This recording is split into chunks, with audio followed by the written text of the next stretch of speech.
Okay, I think I'm streaming. Should be streaming now. Let's double check and check the audio. And check the audio. Alright, I can hear myself. That's encouraging. So that's good. Alright, so let's go ahead and enable this. We'll do this. Pin this. We'll keep it on. Okay. Alright. Okay, I'm starting a few minutes early. I probably should also send a message out. I did not think this through. I knew I was streaming and I was starting, but I was like, I'm not prepared. Alright, let's see.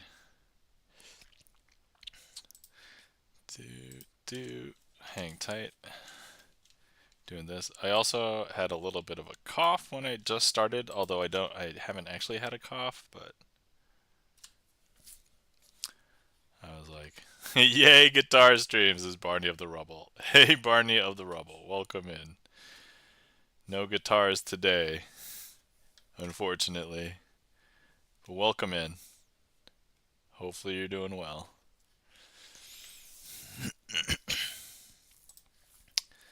Let's see. Next up, I have to... Charlie's Beats, welcome in. SR Metallica, Enter the Sandman. Nope, that's... I do like that song, but... Alright. Let's see. First things first, let's put on cheating gloves. Anyway, how's everybody doing? Hopefully everybody had a great weekend. It's near the end of my weekend. I theoretically had a long weekend. I had Friday off of work, but it felt like work because instead of, relaxing and kind of just feeling like a weekend day, I ended up having to do a homeowner thing. So my washing machine is busted, and after debugging it for a few hours and then determining the number of parts that I would have to get and the labor that I would have to put in, assuming I did it right, and then also no guarantees that it would fix the problem, I decided, okay, let's not worry about it because we know that it's old enough to be like basically on its dying legs probably in the next couple years anyway, so why don't we just get a new washing machine? So that was kind of where we were at. Yeah, I know, right, Charlie? Yeah, thanks for that sus. So yeah, my washing machine is dead, and we're going to get a new one. We have already ordered it, so it's being shipped and delivered.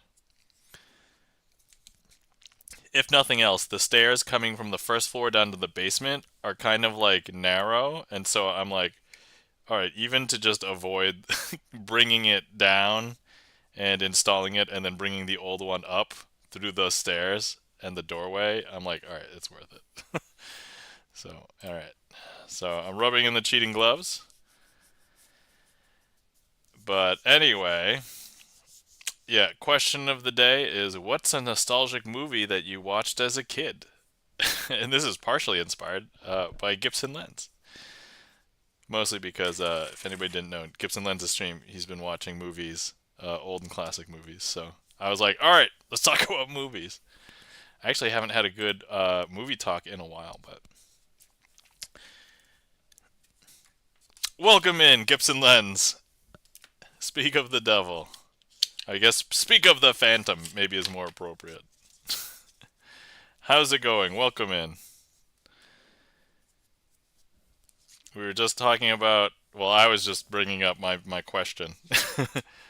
Because I was like, you know, a lot of people like to talk about movies. Let's talk about movies. I haven't had a chance to talk about movies in a while outside of Gibson Lenses stream, so. Um, but yeah, one of the movies that prompted this was Gibson Lens watched Surf Ninjas like 2 weeks ago, 3 weeks ago, 2 to 3 weeks ago, and we were all like, "Oh man, did he like it?" And I think it was unanimous that chat voted that Gibson Lens liked it, and then of course, yeah, Gibson Lens liked it, and I was like, I loved Surf Ninjas as a kid, and I actually liked all of the ninja movies. I found Nerf Ninjas. Yeah, I found the Surf Ninjas fans. That's right. So that's like all of us, right? So I liked all the ninja movies when I was a kid. So I liked Surf Ninjas. I liked Three Ninjas. I watched all of the Three Ninja sequels, unfortunately. So I actually liked the original Three Ninjas. I liked Three Ninjas Kick Back. I liked Three Ninjas Knuckle Up. And then there was like a span of like 15 years where they didn't make a Three Ninjas movie, and then they made another one. I'm like, there's no way this is gonna be good, and the fourth one is just terrible. So, but yeah, unfortunately, there was only one Surf Ninjas movie, and it's like a super unique concept, right? Because it's like it's a movie about ninjas and surfing. Like, how? Oh man, I don't know. I can't even. I can't even. So anyway, welcome in everybody. Hopefully you had a glorious week, and I'm a little tired, but we can talk about that in a minute. So, let's see here. I didn't learn much new stuff because I was dealing with a homeowner thing. My washing machine needs replacing, so that's kind of the adult thing. Oh yeah, so my hair is long enough now. I can put it. I think I had it kind of semi up in this in the last couple of streams, but now it is firmly long enough to fit in one of these. So, let's see here.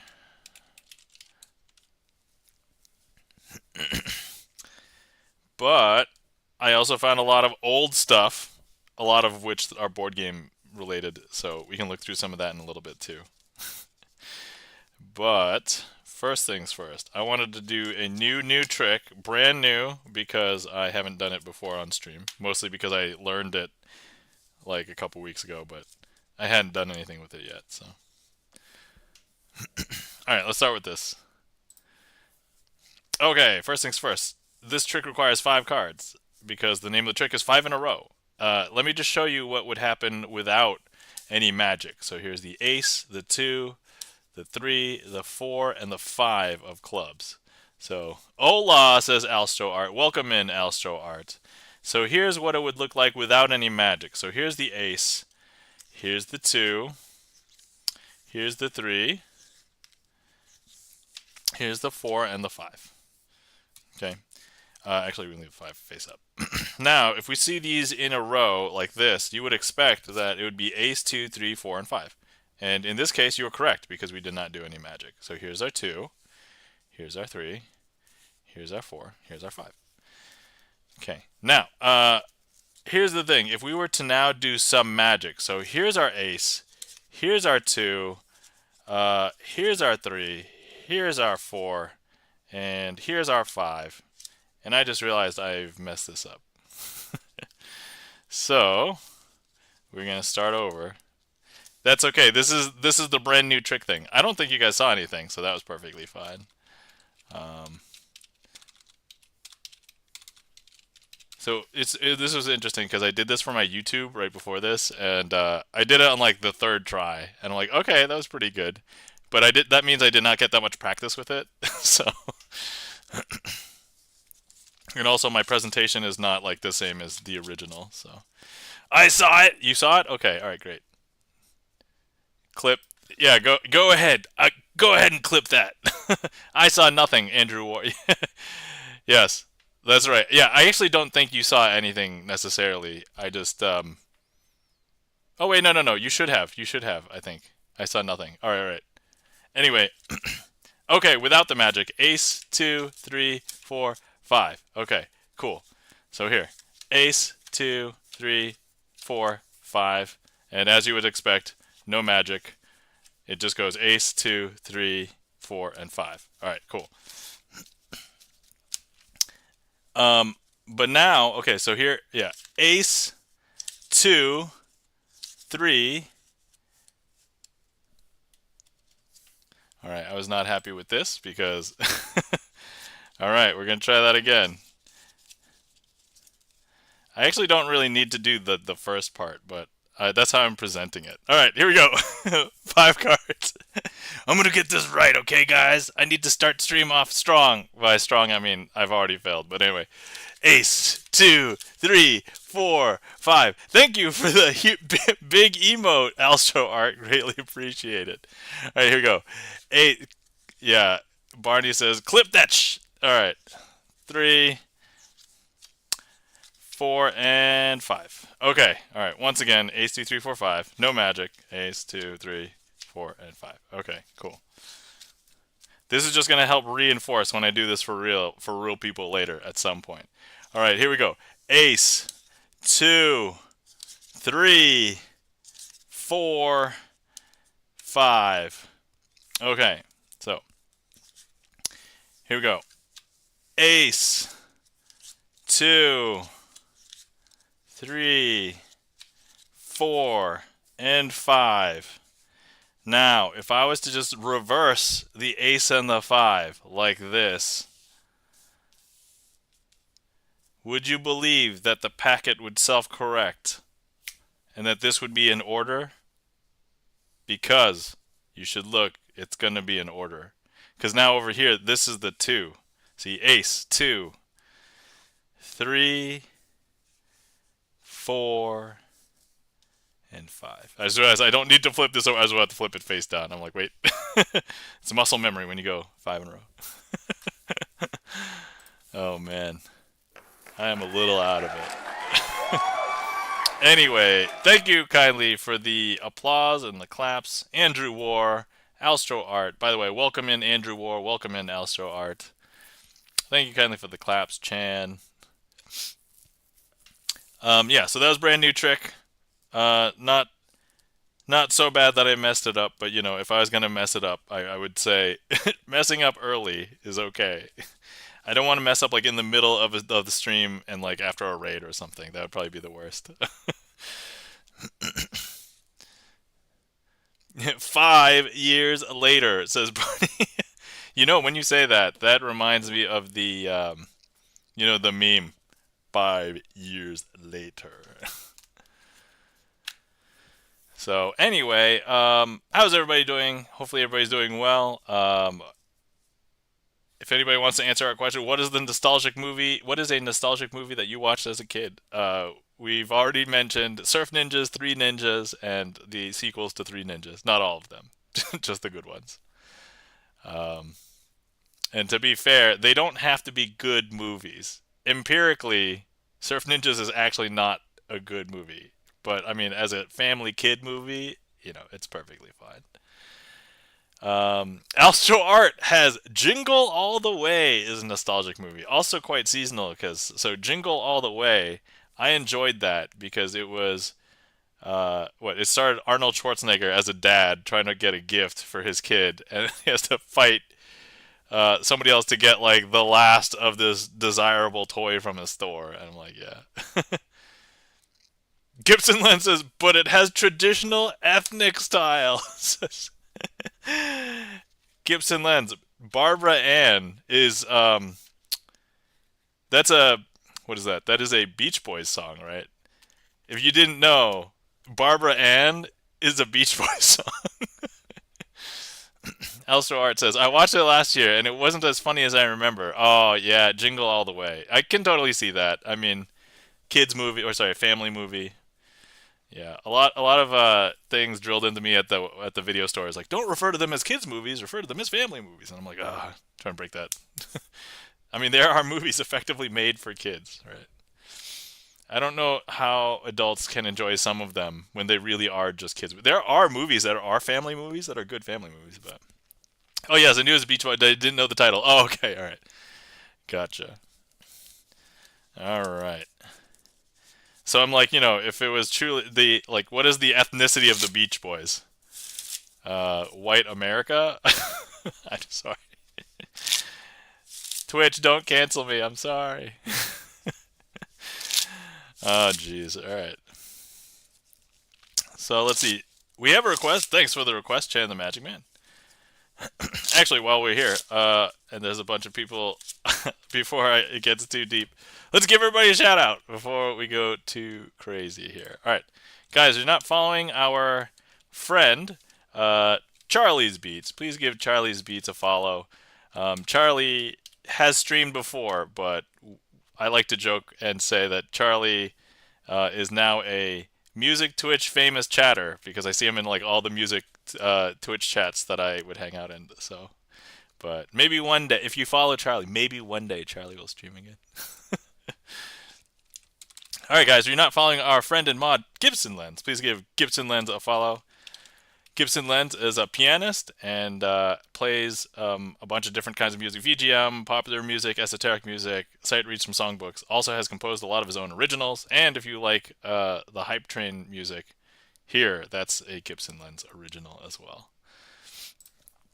Guys, you're not giving our friend and mod Chan the Magic Man a follow. Please give Chan the Magic Man a follow. Chan the Magic Man, one of the other few magicians that is, magicians that has regular schedule in on Twitch. And if you give Chan a follow, you can catch him on Magic Mondays when he does his magic stream.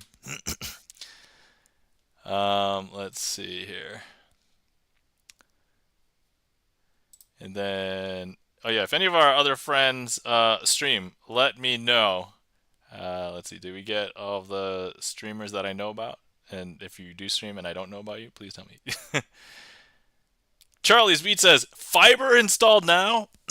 Dude, that's awesome. That's glorious news. For anybody who doesn't know, we are talking about fiber optics and not dietary fiber.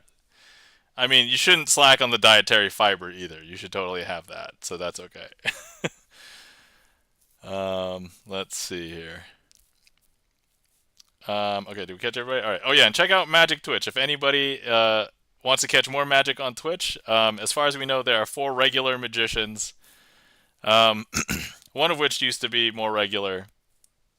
I'm talking about the Twitch schedule and not the regularity around dietary fiber. Anyway, so you should give our friends Hallowthorn, InfoXR, and Chan a follow. And if you're here, if you're not following, I would hope you would like to follow me. But look, I don't tell you how to live your lives. You do what you like. But if you want to follow me, I would appreciate it. Thank you. I love you. Platonically. Okay, all right. Now, oh yeah, and Chan has requested a trick. Let's go ahead and get to doing that trick. All right, so first things first. We have the deck of cards. This is the Twitch deck. It's about, I think, 2/3 of the way signed. So, but anyway, first things first. We will need to split the deck into about 2 roughly equal. Hey, E-Room, welcome in. To be fair, I didn't even confirm if that was E-Room before I said, hey, E-Room. I just assumed. And sure enough, it was. Welcome in, E-Room. How's it going? Oh, yes. Guys, you're not following our friend E-Room Kim. Please give E-Room a follow. E-Room, also known as the Pope of Indiana, streams all sorts of things. Things in real life, community games, opening various things like Kinder eggs. So I lurked a little bit. I don't know if it was this past week. Definitely the week before E-Room. So anyway, all right. First things first. We're going to need a card selected in each of these piles. So let's start with this one. So Chan, I don't know if you are there. If you would like to click directly on the screen, and if Chan wants to give the right to somebody else, you can click directly on the screen if you're on desktop, and it should put a heat map there somewhere. In the interim, if anybody would like to take a swig of their hydration beverage, please remember to hydrate. Today I'm having candy cane tea. It's minty. Is this one you, Chan? Are you trolling me? I mean, we can do this one, and then we're just gonna have to swap the piles. So we'll do this one over. Yep. Okay. Great. All right. So this one is Chan's choice for this one. This is the bow 4 of hearts. So there we go. So hopefully easy to remember. And what we're going to do is we're just going to go ahead and place it in the middle of this packet. So there it is. Now, what we're going to do is we're going to need a card selected from this pile. And we will need another card selected. So go ahead and click directly on one of these cards. Okay, I believe it's this one. I know it was the same one because it was moved. So, and this one is, and it doesn't matter that I know what it is, 7 of clubs. All right, excellent. So we're going to leave that face up in this pile as well. 7 of clubs. Now, here's what we're going to do. If I was to shuffle these up, there would be no magic, right? But look, I'm going to flip these over. And so now we're gonna shuffle them up, and this is the part that will pain people. If you like things to be neat and orderly, look away. Shield your eyes. Actually, you probably also hate scandalous shuffles. Crap, I've already mentioned it. Well, I know E-Room's here. E-Room will probably take care of it later. Okay, for real, says Chan. All right. So, all right, and let's give this a couple of cuts. And all right, cool. And now, let's go ahead. Oh, yeah, one more for good measure. Okay. Okay. Oh, yeah, I was going to show people the tea that I'm having. So, yeah, I said candy cane. So, yes, I am having candy cane tea. And if you were wondering if I covered the deck deliberately, the answer is yes, even though technically I didn't need to. But or did I? Okay, here we go. Would you believe that now the deck has self-corrected itself? It wasn't me, it was the magic of the tea. Cause candy canes reminds you of like Christmas time, and like Christmas time's magical, right? Is that it? Sus emote. Should I have a sus emote? You know what? I should have a sus emote. Do I have a sus emote? I don't think I do, but all right, here we go. We're gonna go ahead and spread the deck.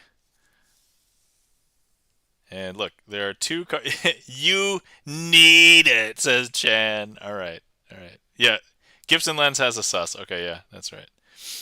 What were our 2 selections? One was bow, and the other one was 7 of clubs, right? So let's go ahead and just make sure. Look, every single card is now facing in the correct direction. Every single card except for these 2 cards. Is that not amazing? That should be pretty amazing, I think. Here we go. There's bow. And there's our 7 of clubs. And that, my friends, was triumph squared.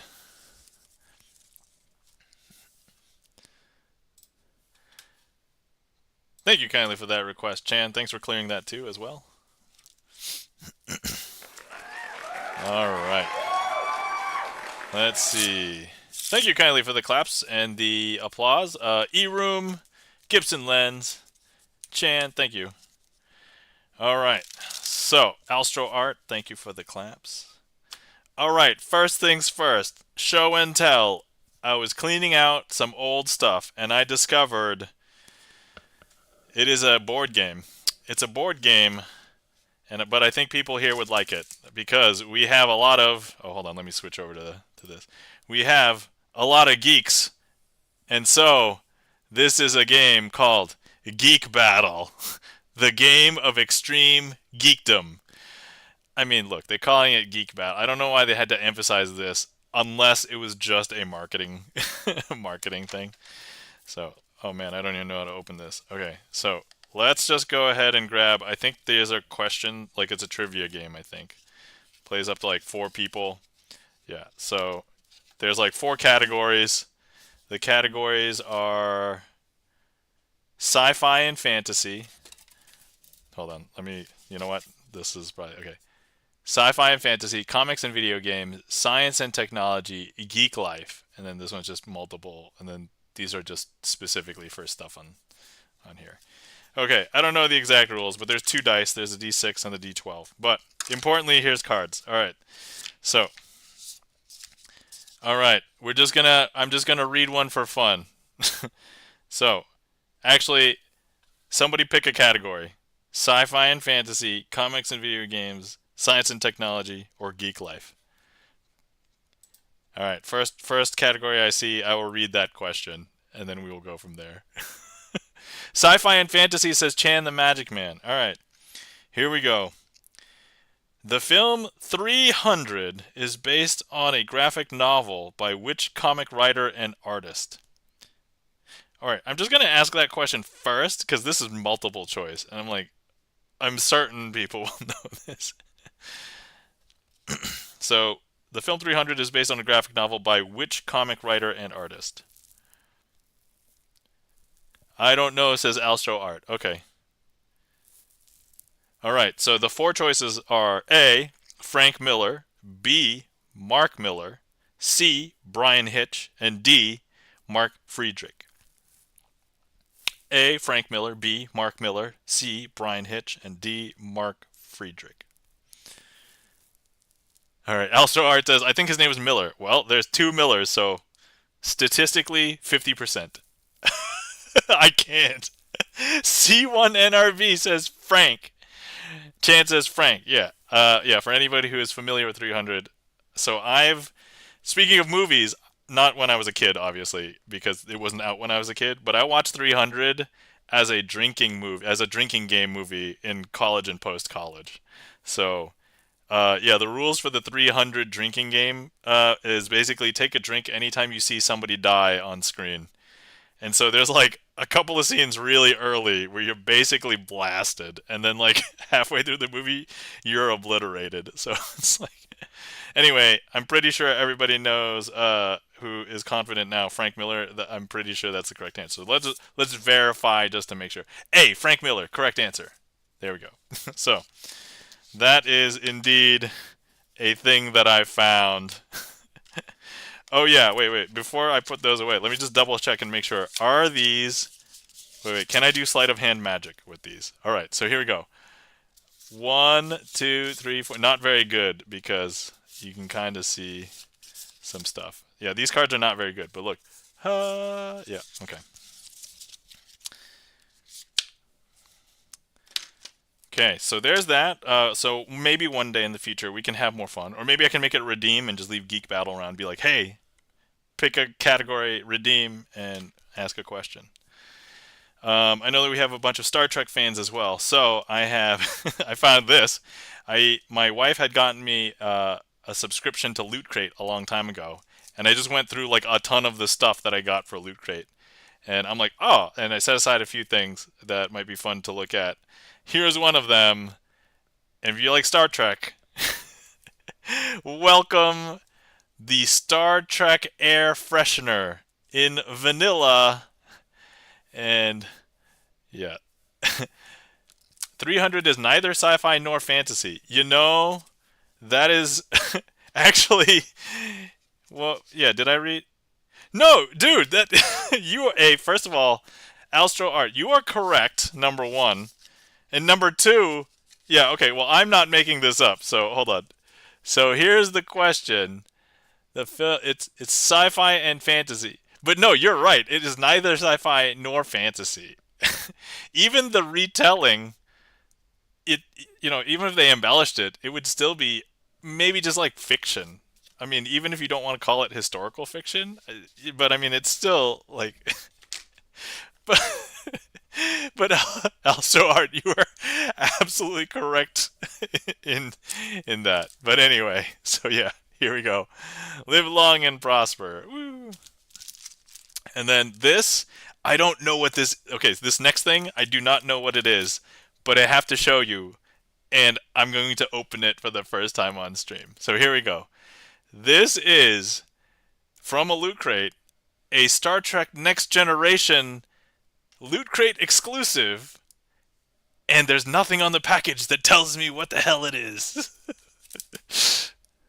So, like, even if I read the bottom here, hold on, the text here, it just says, trademark by CBS, Star Trek related logos. And so, it's in a sealed package. And I have no idea what it is. It's like, it's a little bit stiff, but it's not like, I'm pretty sure I could bend it and probably break it, but Is it an inflatable ship, I think, says Astro Art. E-Room says a paper cardboard model, question mark? That's my guess. All right, so we've got some guesses as to what this is. But anyway, the magic of looking through one's old stuff and finally seeing. But I think this will be fun to unveil on stream. So here we go. I'm going to open it. So, unmarked package that's kind of sealed. Here we go. And it is... Well, I got it's like a paper corner. Oh, wait, is this made out of metal? It doesn't feel like metal. Okay, so this looks to be a USS Enterprise plaque. I just realized you can see the reflection of like my magic setup, like right there. But okay, so now let me see. So let me. Oh, it's a decal. So it's one gigantic decal. So here's the paper on the corner, and I've just peeled off the front. Now I'm obligated to stick it somewhere. Lol, I was totally wrong, says Alsto Art. Yep. But anyway, it's pretty cool. It has the names of not just like fake characters, but actually like Gene Roddenberry, Rick Berman, Michael Piller. So like people who actually produced Next Gen. So, but yeah, there we go. Oh, there's a good view right there. USS Enterprise. You can stick it anywhere. I mean, I could. I just realized saying that out of context. All right, guys. Oh, I got to figure out where to put it. Should I put it somewhere behind me? Maybe. All right. This is not the best like thing to place something on because it is textured, and so I'd want to place it somewhere where it would potentially stay a little bit better. But okay, well that was really bothering me for about 3 days because I'm like, oh, I want to open it. Oh, maybe I should open it on stream. Let me show people. I have no idea what it is. All right, so now we know. We know what it is. All right, excellent. Okay, all right. Let's see. While we're on the Star Trek thing and talking about movies, so Star Trek movies. All right, let's start talking about the first 6 movies. I didn't love all of them, and a lot of people love Wrath of Khan. And when I watched it as a kid, I didn't really appreciate it for potentially what a good movie was. But I was just like, oh no, Khan's in it, and he's a bad guy, and he's doing it really good. And I'm just like, so I didn't like it as a kid. I understand that it's a good movie, but like, and then I watched the original Star Trek movie, and I was like, it's a little bit slow, like the first original Star Trek movie. Search for Spock was also kind of slow. I enjoyed though Star Trek Voyage Home, which was Star Trek 4. And then what was Star Trek 5? Was that Undiscovered Country or whatnot? Anyway, they were all a blur because I think I binged watched them all in an afternoon or something afterwards, and I was like, so I think I liked 5 and 6. Let's see. I've never watched original Star Trek movies.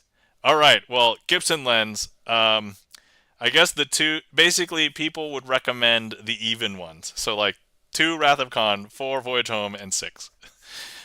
Yeah, people like 2 and 4. Yeah, 2 and 4 are probably the most popular. I don't think 6 is even like that high, probably in the rankings. But I think I liked 5 for whatever reason, but maybe I just clumped it along with 4 and 6. So, and then TNG movies. So there was like Generations, First Contact, Nemesis. No, did I miss one?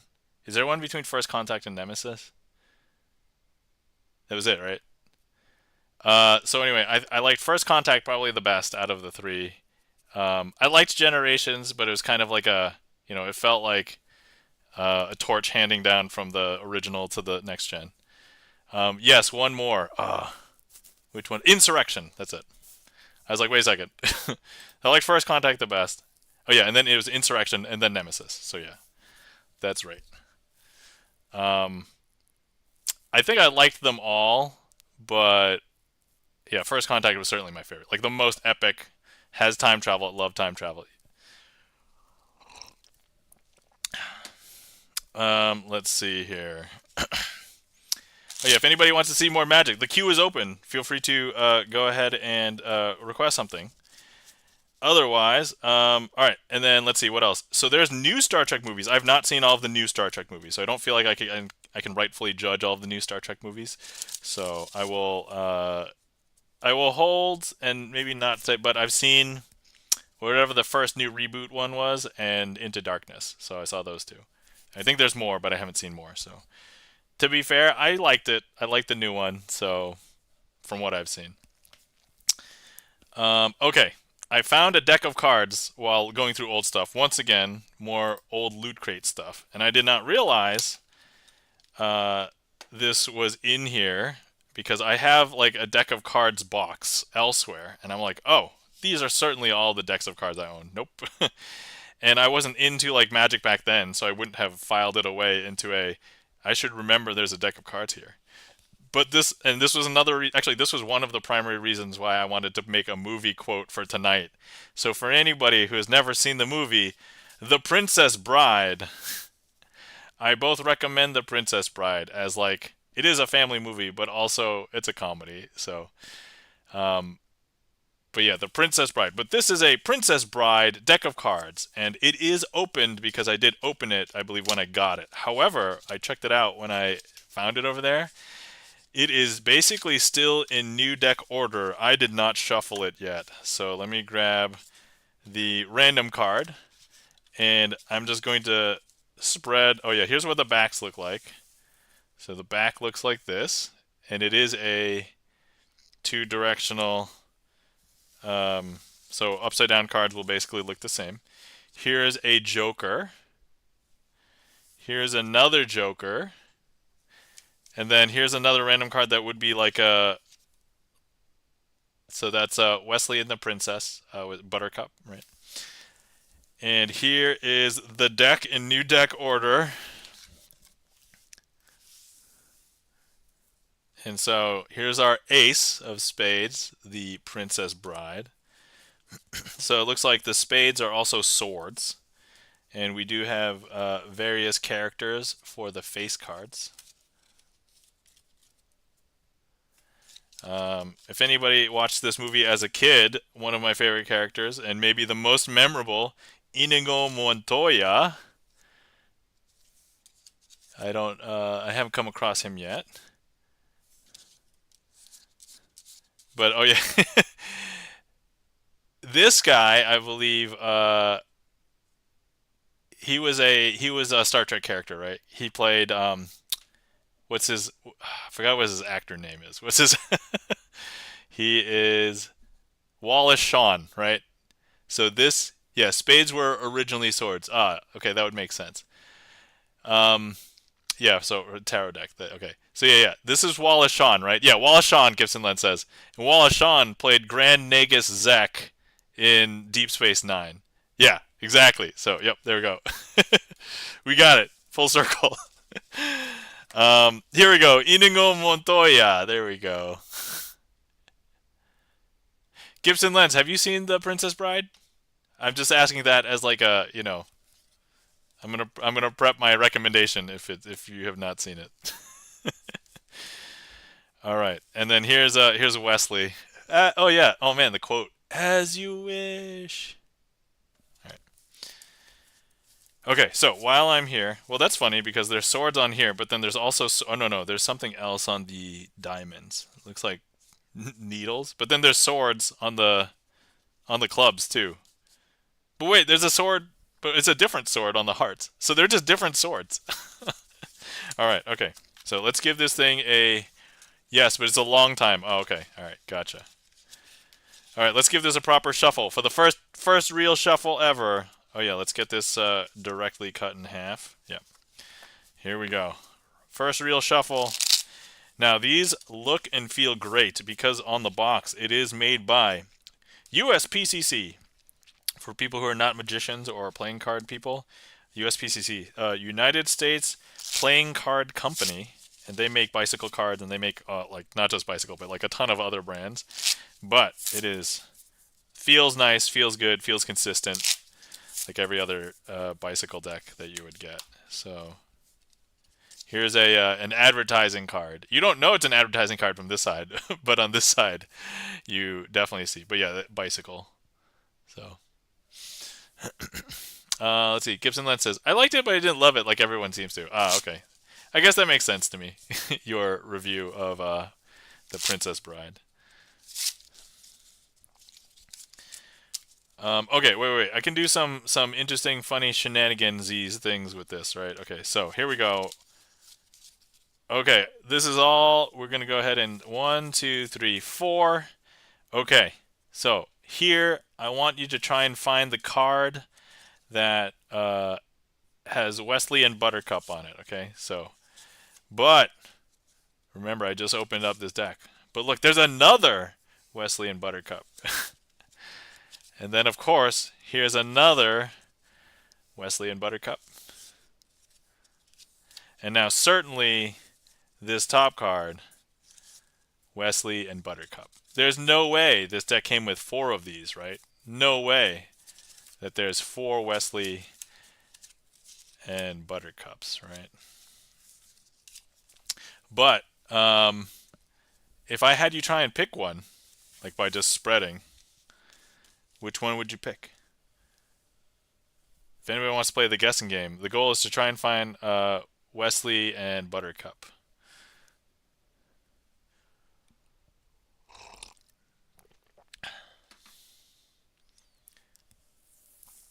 And if nobody wants to play along, that's okay. I just needed a moment to swig my tea. For some reason, I'm also feeling like a little itchiness in my throat, but full disclosure, this past week has been generally lacking magic between the cleaning and the washing machine shenanigans. I feel like generally pretty rusty this week. So, all right, if you guessed it was here, no, I'm sorry, that was the 4 of clubs. If you guessed it was here, no, I'm sorry, that was the 10 of hearts. If you guessed it was here, pick card number 3. Nope, that's the ace of clubs. Unless you were talking about 3 coming from this way, in which case, E-room, congratulations. No, sorry, that was the 2 of hearts. You could not have selected Wesley and Buttercup. There we go. And that was, you can't pick the... I think I normally call this, you can't pick the 4 of hearts, but this was a fun version of that. You can't pick... Alright, let me do that, and then we're going to clear that. Yeah, you can't choose this card. Alright, so you can't choose that card, guys. You can't choose it.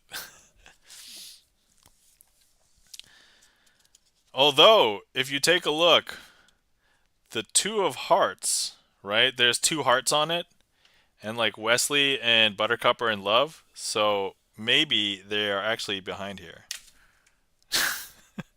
Once again, revealing the secrets of magic of that trick. Let's go ahead and do that again. Because why not? I should really remove this trick. Alright, there we go. That probably looked better, but anyway. Okay, alright. Next up, we have a request for... You saw nothing. No, it's okay. I don't mind revealing that one, because if you literally look up snap change on YouTube, you're going to figure out that that's out there. Alright. Solving a Rubik's Cube. Alright, Chan wants to keep me honest as far as being able to solve a Rubik's Cube. Oh, Chan, I've got something that I want to... I want to show everybody in chat, but specifically, Chan, I'm glad that you requested because... Actually, you reminded me. I found another thing. Now, I cannot solve this on screen because I cannot solve it, but I just want to double check and make sure. Okay, yeah, it's over here. I have it.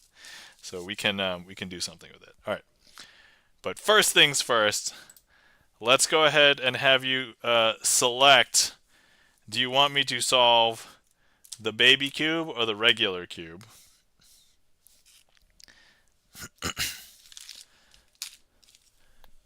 Baby cube. All right, excellent. Now, while I'm scrambling... so actually, here's the... Before I do that, let me show you that I found some stands for these. So, here is 2 stands. This one's an official Rubik's stand, which did not come with either one of these. And then this is the one that I think came with this cube. But I can use them to hold the cubes. So, now they can have nice stands. Ta-da! All right.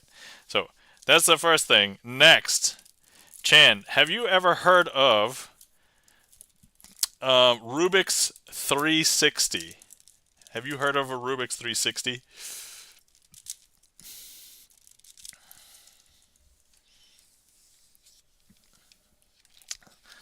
Yep. Oh, okay. So, I did not remember that I had one because, long story short, my brother had a Rubik's 360.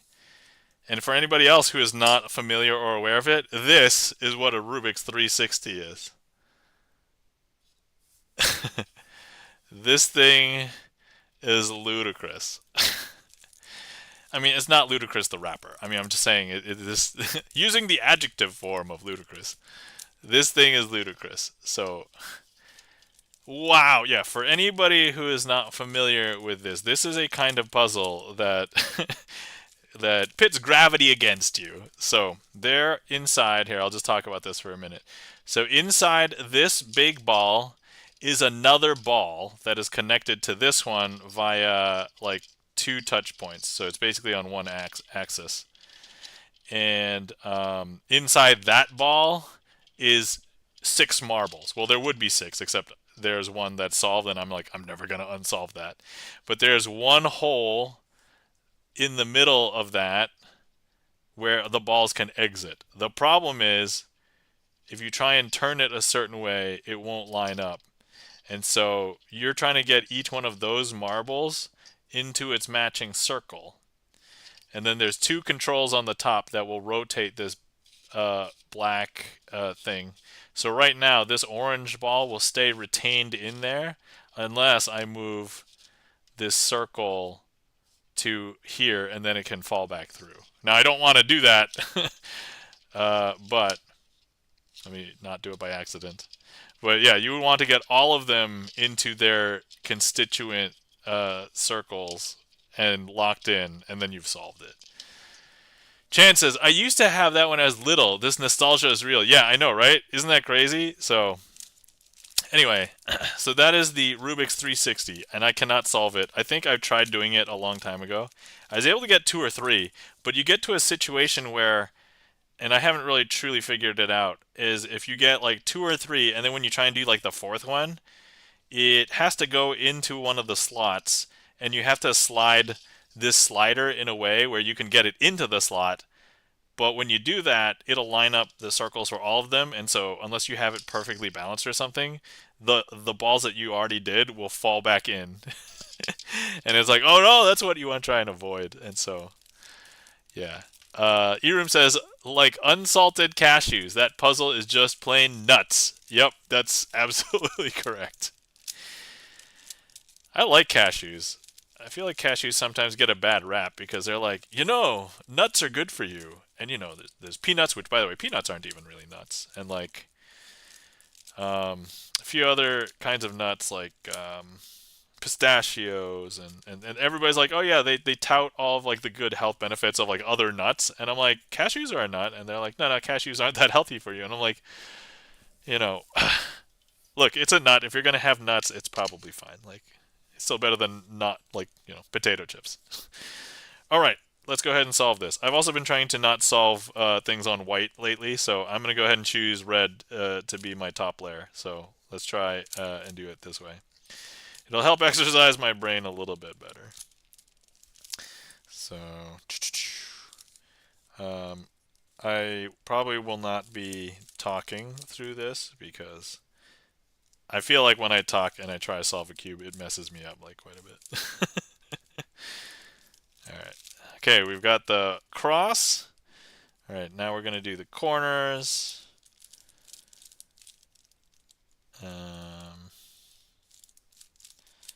So there. Then we've got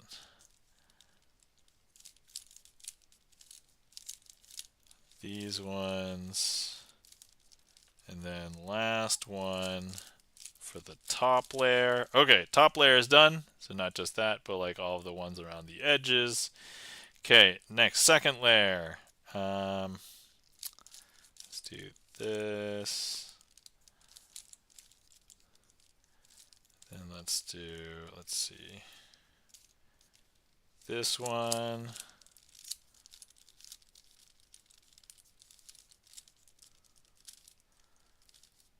Okay, and then we've got this one. Okay, and then one more, which should be this one. So boom, boom, boom, boom, boom. boom, boom, boom. Okay, cool. So now the top 2 layers are done, like this. Okay, bottom layer, we have, let's see, one of the patterns. Let me just do this. This is, by the way, not as nice to handle as the bigger cube, but it is perfectly acceptable. Okay, I might have to do this algorithm up to 3 times. Okay, we have the fish, so that's good. Let's see. Chan says, I sometimes imagine the marbles as M&Ms. Oh, is that motivating to solve the puzzle? Like, so full disclosure, M&Ms totally work as a motivating thing because while we were trying to get my kid potty trained, every time she did a... So, by the way, if talking about peeing and pooping grosses you out, maybe close your ears for like a minute. But yeah, so when potty training to trying to get my kid to learn how to pee and poop, hold on, we basically bribed her with M&M. So each time that she did not pee in her pants, and after she was done and washes her hands, she would get one M&M. And then if she did a poop on the toilet, she would get 2. And so anyway, and at this point, she's basically potty trained for the most part. So, generally pretty proud of how far she's come. And now she's not even asking for M&Ms every time, which is perfect because I'm like, I didn't want to keep on feeding you M&Ms, kid. So, all right. Now for those of you, I guess if you weren't listening because I told you to close your ears, but now you can listen again. Anyway, cube is done. Cube is solved.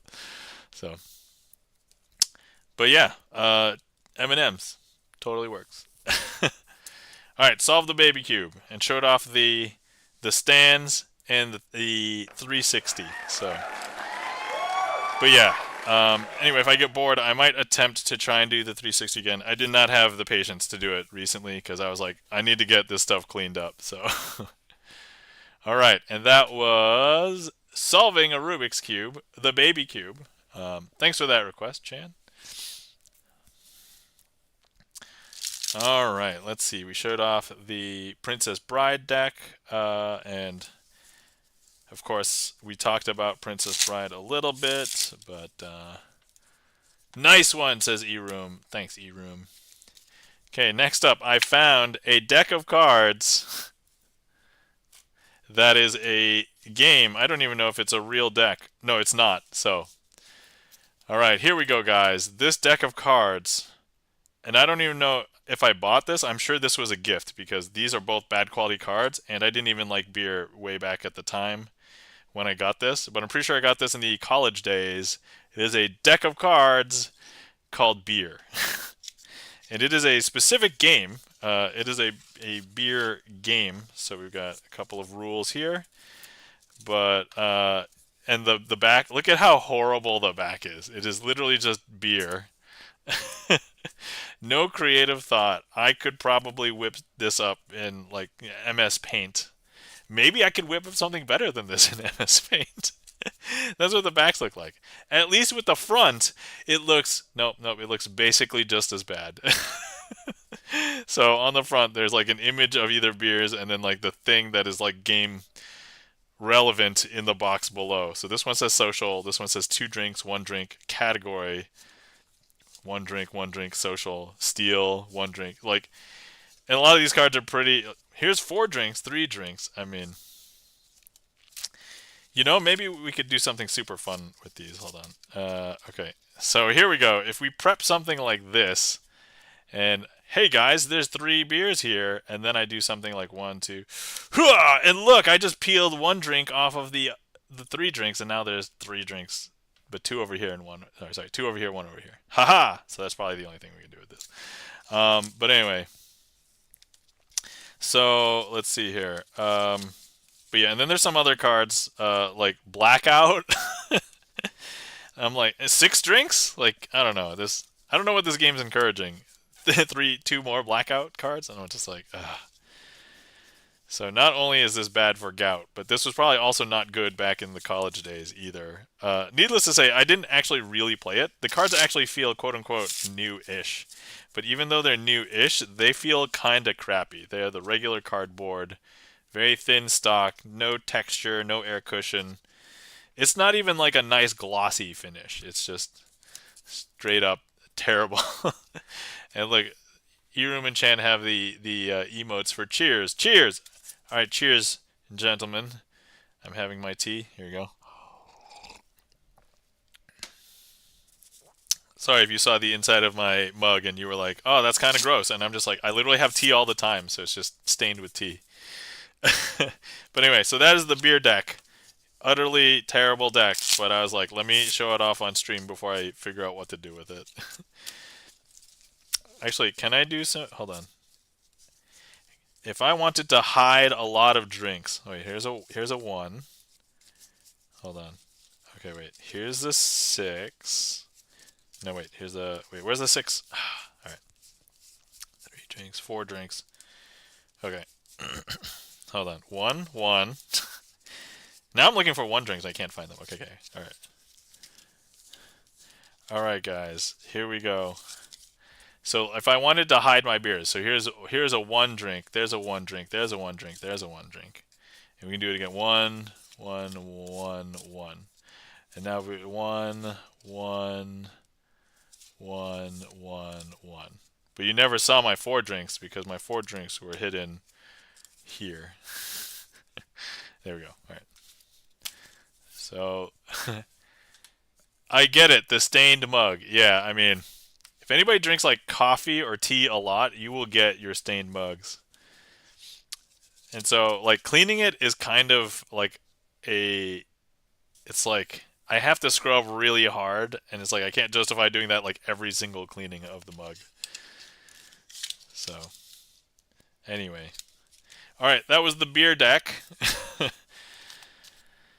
Alright, next up, and I don't think I'll be able to do magic with this because the entire thing is sleeved, but next up we have found the Tau deck.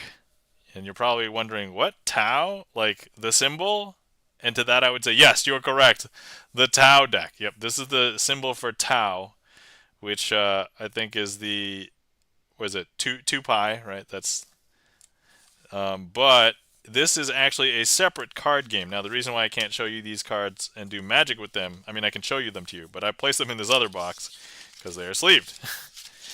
But the interesting thing, and the reason why I wanted to show them, is because they are actually a regular deck of cards. So here, that's a 2 of spades. That's a king of diamonds. That's a 10 of spades. That's an ace of hearts. And so, yeah, and hold on, let me just take one of these out. They actually feel like good stock. They feel like they have the air cushion. These, I have no idea where they were printed. They were printed in Columbia, Missouri. Yep.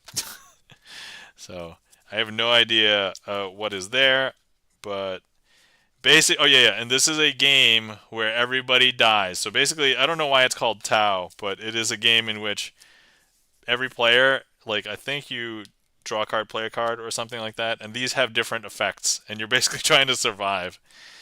But at the end, everybody's gonna die. You just want to at least survive the longest. So. But anyway, so yeah, that is this deck. So maybe one day, if I get another copy of this, which I don't even know if it's on sale anymore, this might be one of those rare games. So if it's not on sale, I probably don't want to unsleeve this. But yeah, so that is the Tau deck. But I think you could probably combine it with like tarot readings if you're into tarot readings or anything like that. Okay. Alright, if anybody wants to see some magic, feel free to request some. I have been showing kind of random stuff while doing magic. Let me go ahead and request my 1 per, let me see here, matrix, Al. Okay, let's get the coin matrix out of the way early so I don't have to do it right at the very end. Okay, so 4 coins, 4 cards. You know what? Let's use the beer cards, because they will not be useful for anything else. Actually, I could do some weird theme where it's like, hey, you've been drinking some beer. Oh, I could actually line it up so that... Alright, so here we go. We're going to go ahead and place 4 coins in 4 different corners. And then we have 4 beer cards. Oh, that comes out very horrible on camera, because these are so light, there's a lot of glare. Okay. All right, and let's move this so you can read. Oh my God, look at the glare on this one. You can barely tell. All right. Okay, here we go. We're going to move this one from here to there. 1, 2, 3, it happens pretty quick. Move this one from here to there. 1, 2, 3, happens pretty quick. Last one. 1, 2, 3, happens pretty quick. And that, my friends, is what happens. You can't follow the coins when you drink 4 beers. All right. Oh my God. These are also so bad in that it just so happens to be like at this very specific angle. Wait, now it's not doing it. Wait, there it is. Okay, it's white again. So I don't know what we did. Oh, wait. Does this look extra magical if I go? Oh, dude, that looks super nice. Does that look sweet? Does that look magical? That looks magical, I think, right? I should come up with like a trick that does this as a reveal, and that'd be cool. Although you can kind of make out like you can kind of make it out. What if I angled it? Okay, so here you cannot. Okay, you cannot make out anything at all, right? Hold on. Yeah, right here at this angle, you cannot make anything out. Now if I wave my hand over it, there we go. Oh my God, guys! I found a possible use for the beer deck. I have to reveal beer, and then at a glance, it kind of looks like a blank card. Yeah, I know, right? Yeah, right here. This is the use of the the beer deck. I have to force beer, and then reveal. There we go. That is cool. All right, well, I'm glad we discovered that about beer deck, because otherwise these cards are basically useless. I'm not even going to go out to say is there's even a chance that the game would be good, because I don't think it is. There's just no way.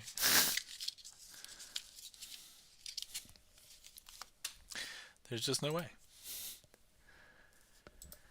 All right. Cool. All right. Anyway, if anybody wants to request anything, feel free. Although I've been kind of happy that, as I said, I was feeling a little rusty this weekend, and I'm a little tired between the.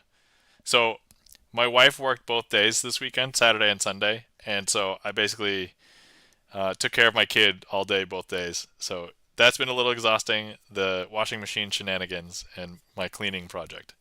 So before, my card games, board games, and other stuff were across 3 different rooms in the house. Now all of my board games are all together in one room. All of my card games basically all together in another room. And so everything makes sense now.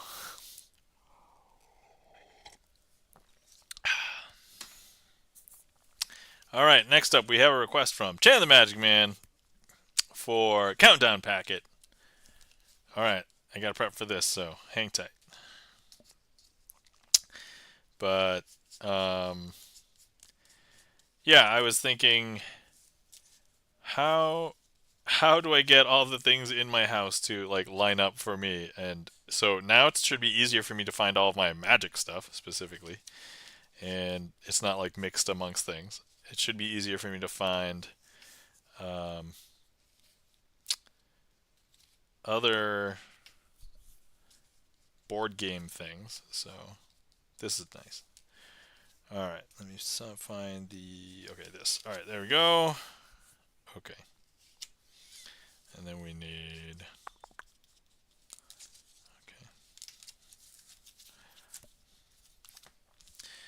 Okay.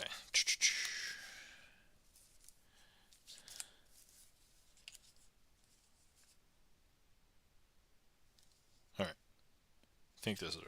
Okay. Okay. So next up, we have a trick called Countdown Packet, as requested by Chan. Thanks for the request, Chan. All right, so we have 4 cards here, and the thing is, the interesting thing about this is that we have cards, and we don't have to count the number of cards in this packet to know how many cards are in the packet.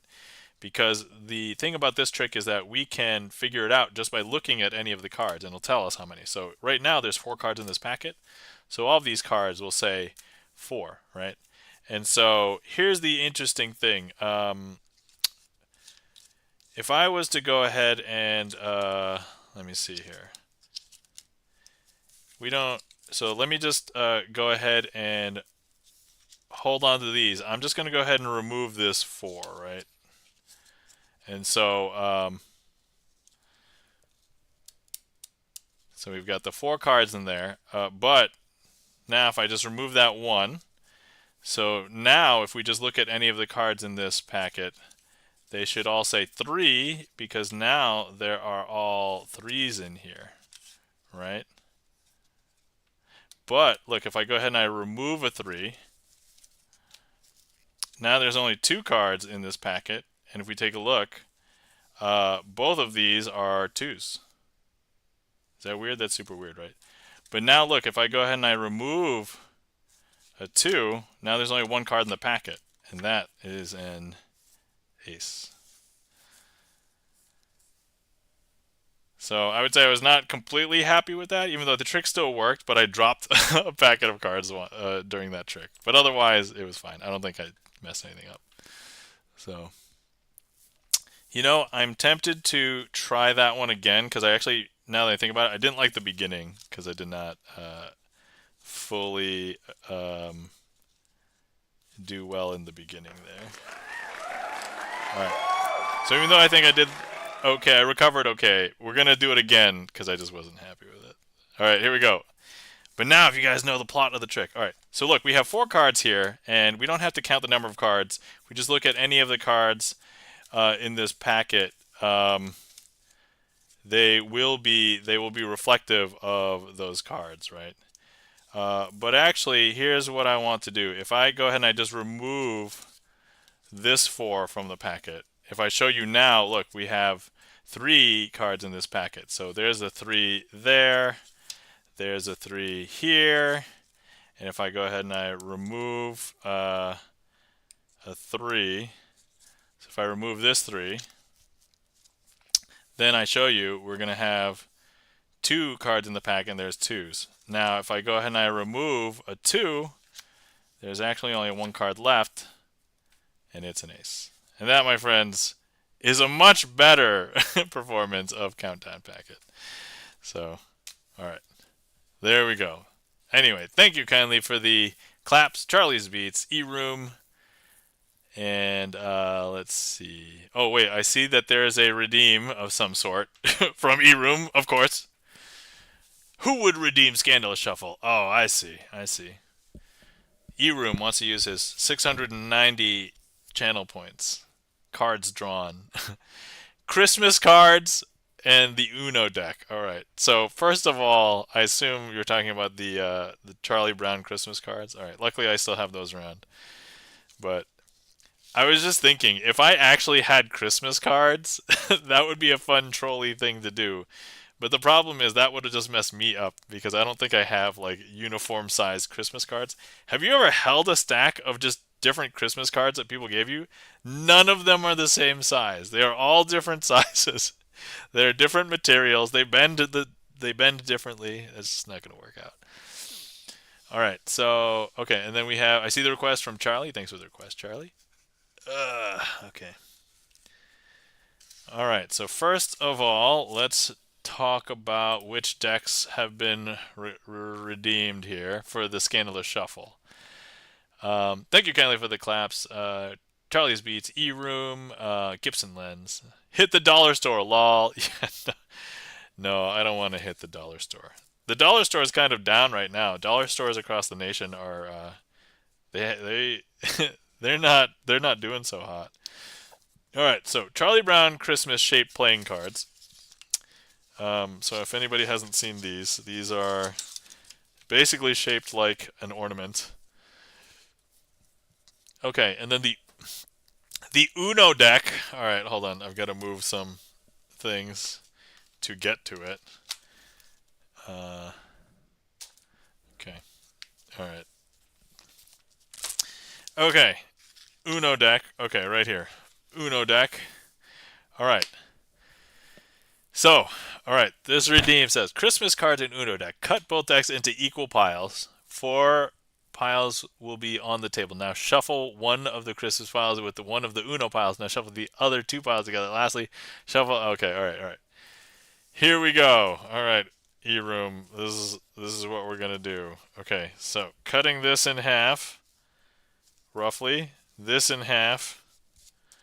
Roughly, I'm shuffling in different cards, and yet I was thinking, oh look, this is the right way up for that, and this was upside down to me, so I was like, oh, yet I'm gonna shuffle these. Ridiculosity. All right, here we go. Shuffling Uno card. Oh, that was surprisingly easier than I thought. All right, that's the hubris in me speaking. Actually, these actually melded in actually really okay. Hold on. Wow, that felt fine. That didn't feel that scandalous at all. That was like silky smooth as butter. Okay, and then this is okay, this is probably going to be the tricky one because now there's like weird gaps in there. All right, not as good, but it probably will suffice. All right, so now we have a scandalous shuffle of Uno cards and Charlie Brown Christmas ornament-shaped cards. Okay, so the cool thing about this is that I just pushed the Uno cards through, and now it just looks like an ornament with a bigger top. And like it doesn't really disrupt this part at all. So I was like, and actually here's the other cool thing. So Eroom, I don't know if you were giving me a Christmas present, but this wasn't that bad. And then also, I should be able to strip these out like pretty easily by holding them here. So hold on. Okay. And now if I just pull out, if I just pull out the Uno cards, this should be pretty straightforward. Oh my god, guys. Look at that. That was like maybe the easiest scandalous shuffle ever. Now do a trick with that deck. Alright, okay. Alright, Charlie. 3 years later, says Eroom. Okay. I hope you mean do a trick with the Uno cards. Alright, okay, let's see what we can do. Can we do Charlie's trick with this? Is that doable? Hold on. Please hold. I'm gonna guess no, but I'm gonna try. Okay, yeah, let me give this a shot. I don't want to say no, but let me see. How do I do this? Okay, so we do this, this, and this. Okay, so the good and bad news is that it's the ornament deck is not symmetrical, so I won't be able to do this trick with it. So tell you what, we'll do Charlie's trick with the Uno deck, and then we'll go from there. I'll try and do a different trick with the Charlie Brown cards. Unfortunately, I can't do the Charlie's trick with Charlie Brown cards. Hey, E-room, calm down. I'm trying my best, okay? I think Uno cards are different size than regular playing cards. Yes, that is correct. Uno cards are slightly smaller than regular size playing cards. They're not insanely different though, so it's at least plausible. All right. Okay, all right. So first things first, we've got Uno deck, and then we've got these draw 4 wild cards that I'm going to be using as jokers. Now, here's the thing: when you are in a losing position and somebody else is playing all their cards, and you just can't get rid of your cards, but you've built up an entire hand, you want to stack up a lot of draw cards, and so having these two would be awesome. The thing is, they may not be enough. So here's what you need to do. You're going to need to find some more draw cards. So maybe instead of the draw 4, you could get like a draw 2. Hold on. I don't know if you saw it, but look, we just snatched a Blue, draw 2. Okay, but look, maybe you want to like really take it home, and so look, I'm gonna go ahead and we're gonna go ahead and palm this card. I don't know if you can see it. There it is. It's right there. But look, watch. We're just gonna go ahead and have the draw 4 cards find another draw 2, the green draw 2. And then what we have here, some people believe that these draw 4s only have their power if they're face up, but no, look, if I just go ahead and it can actually pull one up when it's face down, because look, here's the yellow draw 2. And then last one, it can find, I believe the last color is red, and so look, the red draw 2. And yes, that, my friends, is... and actually, and if you're probably wondering, is there more than one draw 2 in here of each color? But no, there are no other draw 2s in here. Those are the only ones. There's some other wild cards, but these are... actually, there's one more draw 4, but we didn't really use that at all. Whatever. Not a big deal. Sorry, I have 3 jokers. It was so deep in the deck, though, it wasn't near the top, so it's okay. Didn't ruin any magic. Alright, so that was Hellman's Aces with draw 2s and draw 4s. Uno cards. Alright.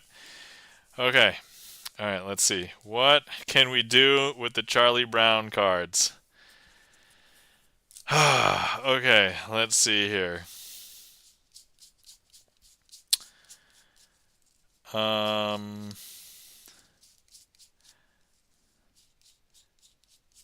Let's try. Can I do Jazz Aces with these? Okay, so here's what the aces look like. I'm just going to lay all the aces down, because whatever trick we do, I think maybe we'll probably use the aces. Okay, now let's get some cards that maybe you won't mix these up. That's really hard, because the way that you identify most playing cards is like the thing in the middle, and the thing in the middle on all of these is a unique Charlie Brown Peanuts picture, and so okay, maybe it might be easier to do. Geez, I don't know. Okay, let me just use. Maybe if I just use black and red, but then that basically begs the use of like oil and water. I don't necessarily want to just oil and water this, but can I do oil and water? All right. Okay, all right, guys, let's try this. So here we have 4 red. They all happen to be hearts. So hearts, hearts, hearts, hearts. And over here, black. So black, black, black, black. Okay. So I'm going to leave them separated. I bet DL will be interesting with this deck. Look, I can handle DL. I'm concerned about some other stuff, okay? So, all right. Anyway, although maybe Chan's right. Maybe Chan's right. Okay, so we're gonna hopefully do this. Okay, now here's the thing. We're going to simulate. So instead of oil and water, this is going to be like adults and kids. You know how like the Peanuts kids, you can hear them speak. They speak English, but all of the adults that speak to them, they're like wah wah wah wah wah wah wah wah wah. So I'm gonna try and intermix the kids with the adults. And then by the end, they will want to separate because, wah, wah, wah, wah, wah, wah, wah, wah, wah, wah, wah, wah, wah, wah, right? Okay. So, here we go. Black, red. Oh, sorry. Kid, adult. Okay, let's do it again. Okay. Kid, adult. Kid, adult. Kid, adult. Okay. Now we just gathered them all up. They're all gathered in one room, and perhaps they do not want to be together. So now if we take a look, there's a kid at the bottom, and there's an adult at the top. But actually, if you did not know, look, all of the adults have come up to the top, and all of the kids are at the bottom. All right, I'm not gonna lie, this is a lot harder than I thought it was gonna be.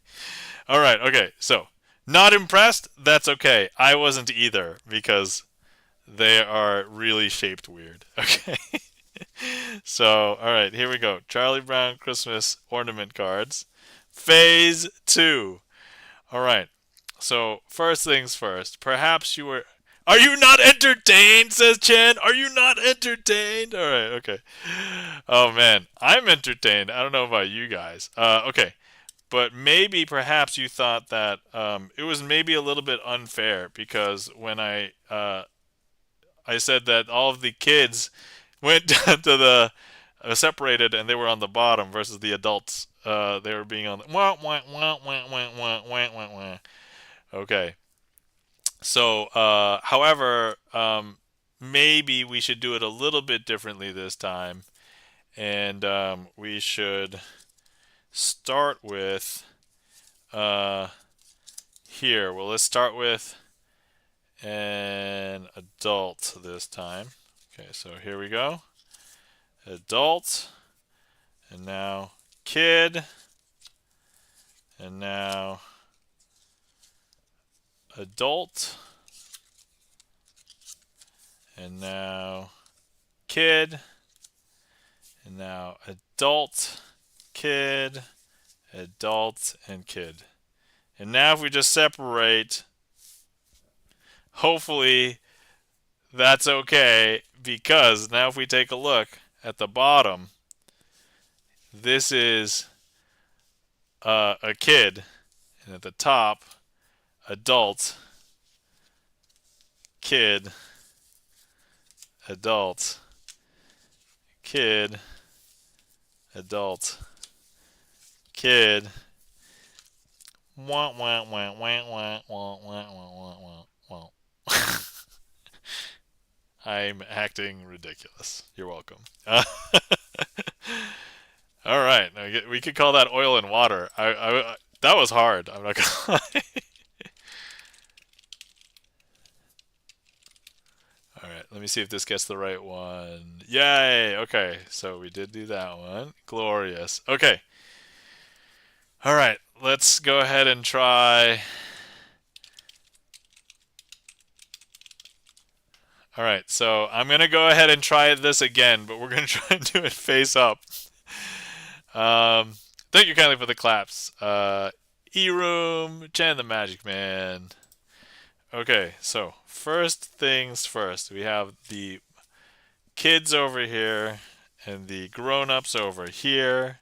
And now if I take one of these and place it over here, and take one of these and place it over here, so now they are mixed, presumably. But look, if I just go ahead and I close it up, but if I snap my fingers, that'll kick the weird one into the correct pile. Here we go. And now if I show you, you'll just see kid, kid, kid, kid. And over here, you'll see grown up, grown up, grown up, grown up. All right, cool. All right, so here we go. We've got kid, kid, kid, kid. And if I place them over here, 2 and 2. Grown up, grown up, grown up. Wah, wah, wah, wah, wah, wah, wah, wah, wah, wah, wah. Okay, if I place 2 adults with 2 kids with 2 adults, everything should be messed up now. But look, if we just snap, they're going to separate really quick because all the kids will run together and all the grown-ups will just stay there. So, but now if we take a look, so here, grown up, grown up, grown up, grown up, and then over here we have kid, kid, kid, kid, kid. All right. Okay, so this is the only part that's going to be face down because we got to do this. And then same thing over here. Okay, so I'm going to go ahead and place this kid with these adults and this adult with these kids. And we're going to turn these face down and put them in like this. Turn these face down, put them in like this. And then finally, we will do our final snap. And those kids and adults will separate because now if I show you, We have wah wah wah wah wah wah wah wah wah wah wah wah, and then we have kids. Kid, kid, kid, kid, kid, kid, kid, kid, kid, kid, kid, kid, kid. Boom. There we go. All right. I would say that was successful. That one works. All right. Okay. Good news, bad news. I cannot do imagine with these. That is not in the cards.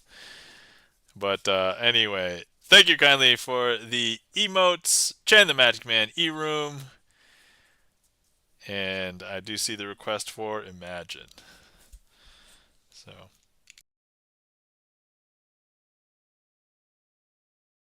all right, I think I covered my cough-in time. Anyway, if you guys have been sitting around for a while and you have not hydrated in a bit, please hydrate. All right. Well, that was fun. Some of it was more uh, difficult and sketchy than the rest, but I think we made it through. We made it through. Thanks, guys. Thanks, guys. I just realized that for a lot of people who are here, uh, if you guys know the secret cheat code, you don't actually have to redeem the weird deck, or you don't have to redeem like clear plastic cards. You just use E-Room's cheat. Just do a scandalous shuffle and then request your trick, and then hopefully I will do the trick with the thing. So, yeah. Getting rare cheat codes. There we go. All right. Let me go ahead and find Imagine, or AKA Chop Shop. E-Room's like, lol. Yeah, I know, right? It is. It's a cheat code. That's right. Okay. All right. So let's see here. For a second, I almost panicked that the trick queue was closed, but then I was like, wait, people have been requesting, so there's no way it's closed. All right. How should I theme this one? So let's see. John Lennon wrote a song once called Imagine. Okay, all right. So here we go. Let's pretend this trick is not the actual trick that I normally perform, but like I'll do it. Let's try and do like a Beatles John Lennon version. All right. So, okay. Let's pretend we have a bunch of bandmates. So there are four bandmates here. One, two, three, four. Oh, actually, this is the Queen of Clubs. This Queen of Clubs is Yoko Ono, and so Yoko Ono tends to come in between band members. So we're just going to denote that all of the band members, they have blue backs, and Yoko Ono has a red back. Okay, and so yeah. Now here's what we want to do. So initially, the Beatles actually feel like that Yoko Ono is giving them some trouble, so they try and exile her. Uh, so look, I'm gonna go ahead and take Yoko Ono and then place her underneath the table. Initially, the Beatles had Pete Best. All right, that's so. There's a lot more history into the Beatles that I do not know, so I'm just doing my best. We'll get back to that in a minute. Was Pete Best? He was the original drummer. Is that what you're trying to say, Alstro Art? Because a lot of people associate Ringo Starr as the primary. Yeah. Okay. Yeah. Before Ringo. All right. Cool. Awesome. That part of my memory is correct. All right. But look. But look. Yoko Ono can't stay away. So Yoko Ono is going to come back because look. And that's the only trivia about the Beatles that I know. Um, hey guys, do you know what the Beatles' original name was before they were called the Beatles? It's a slightly different name before they were called the Beatles. Anyway, here's Yoko Ono, but then, so let's try and put Yoko Ono into a separate hotel room, and there's no possible way they can interfere with the Beatles. E-Room says the Silver Beatles. That is correct. Yes, the Silver Beatles was the original name of the Beatles. The B Sharps, says Gibson Lens. All right, but look, no, Yoko Ono is going to come back, and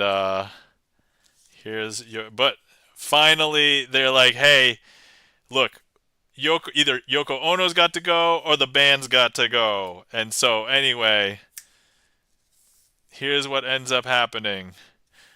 Yoko Ono comes back. But not only that, one of the bandmates is, I guess the statute of limitations, so, but one of the bandmates is gone, so now there's only 3 Beatles. But actually, because of everything that has happened, Yoko Ono can't be found around the band anymore because um, the band has has decided that there's no way that they can be the Beatles and Yoko Ono. So Yoko Ono has disappeared. I'm not gonna lie. If I had a chance to rewrite this story, I probably would, because this is not. I was not prepared to do it this way. But look, now we don't have one of the bandmates. But actually, if you look very closely, there are no Beatles anymore because uh, they've disappeared. There's no Beatles any longer, and so. That, my friends, is a really, I would say, not great. I would need to learn a little bit more about Beatles history, but I mean, we got a couple of trivia facts in there, and I would want to get some more details right. But for the most part, there it is. There you go. The applause was for Yoko disappearing. Lol. That's great cover. Yes, thank you, Chad. Yes, that was my cover story. Oh man. All right. Okay, let's see here. It's not bad, I would say. Considering I was unprepared, but we'll take it. We'll take it. Yeah, the thing is like, coming up with stories on the fly is really hard when you're like, oh man, I want to be you can't be accurate and a good storyteller. So it's like, let's just pick and choose. Thank you kindly for the claps. Alstro Art, Chan the Magic Man, E-Room. Yeah, and rest in peace, John Lennon. All right, so yeah, that's the only trivia about Beatles you know. All right, excellent. So at least I knew that piece. That was good. And then, let's see here. It's funny because one of my former coworkers always said like, oh, Pete Best. He was always the best, and I'm like, oh, okay. I was not exposed to Beatles music until I was a little bit older, even though my dad loved Beatles music, but I guess like getting music was harder back then. So for anybody who doesn't remember, we had to live at a time when there was no digital delivery of things. You had to purchase physical media to listen to music, and so I grew up in cassette tape days, which I hear that they were like 8-track tape days, which came before me.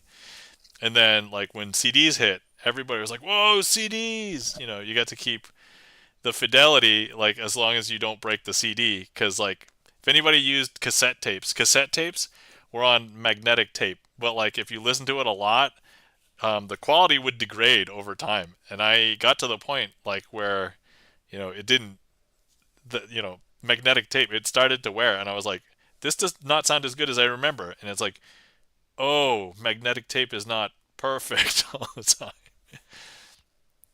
Let's see. Alstro Art says, for me, it's phonograph or nothing. That's funny. Yeah, and then after CDs, there were like MP3 players, which was kind of like the birth of, digital delivery. And now we can't imagine life without digital delivery. So there you go. All right. Let's see. Okay, so that was this, that was that. I showed off a lot of things that I wanted to show off. Okay. I found another board game, which is just a bunch of cards. So let's go ahead and show that off. Oh god. Okay, I almost dropped the deck of cards into my tea. Wax cylinders. Man, though that's ancient.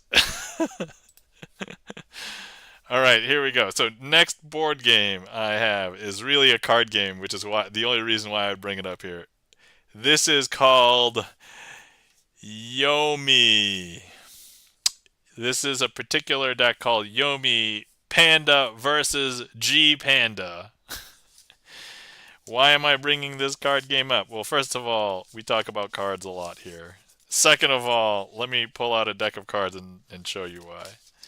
So, there are specific rules in this where you play things and you're basically representing like a fighting game. So, you are either going to be Panda or I think G means Great Panda here, but let me just take out one of the decks. The decks are basically similar, except the text on them is a little bit different. So, the backs of these cards look like this. So not, once again, from a design standpoint, not too amazing. So here's the back. It literally just says Yomi. There is a little icon in the corner, but I don't understand why. They had to make the back also look kind of like the face, because this is like the index corners. But anyway, so that's what the back looks like.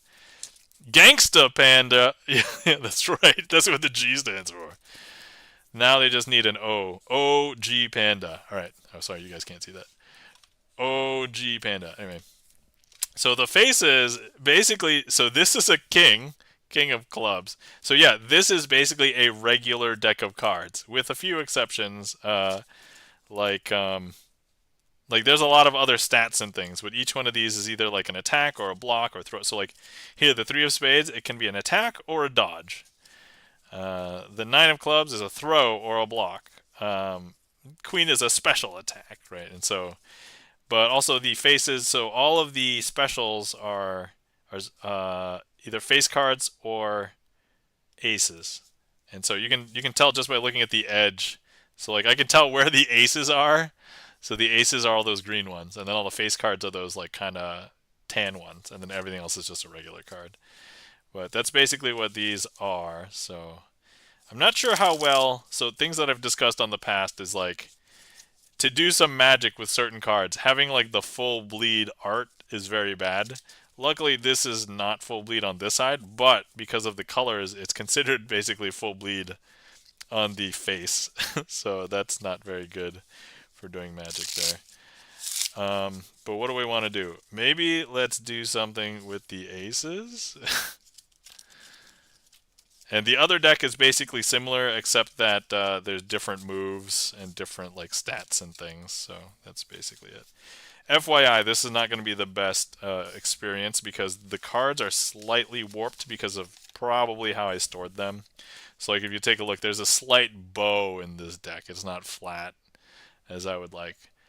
Not gonna lie, that's probably the ugliest deck I've seen.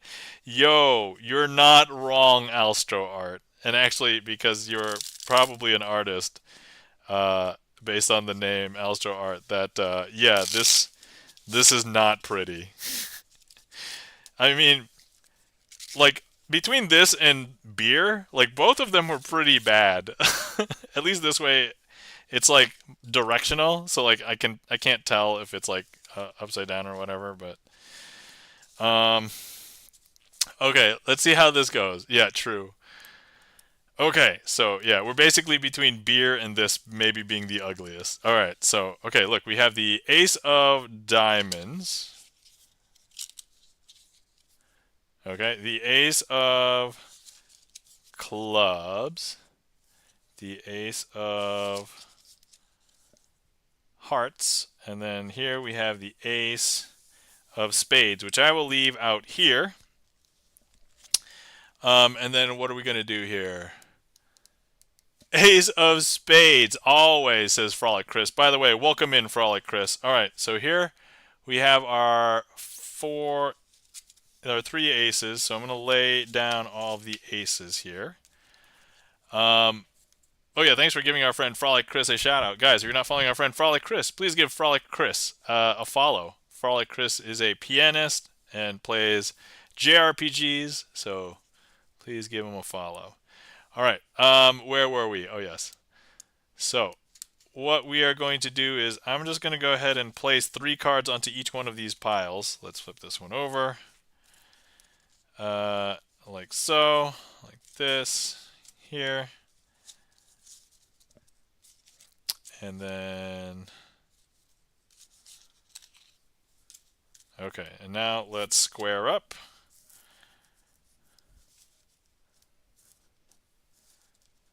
All right, first things first, I'm going to try and make this ace, sorry, I'm going to try and make the ace of spades collect all of the other aces. And so from this first pile, you'll be able to see that as I jumble up all the cards. See, there's no green edges here, so there's no aces here. And so if we take a look, we have, here's one ace, two other cards, our second ace. Same thing for these two. Let's go ahead and transfer that.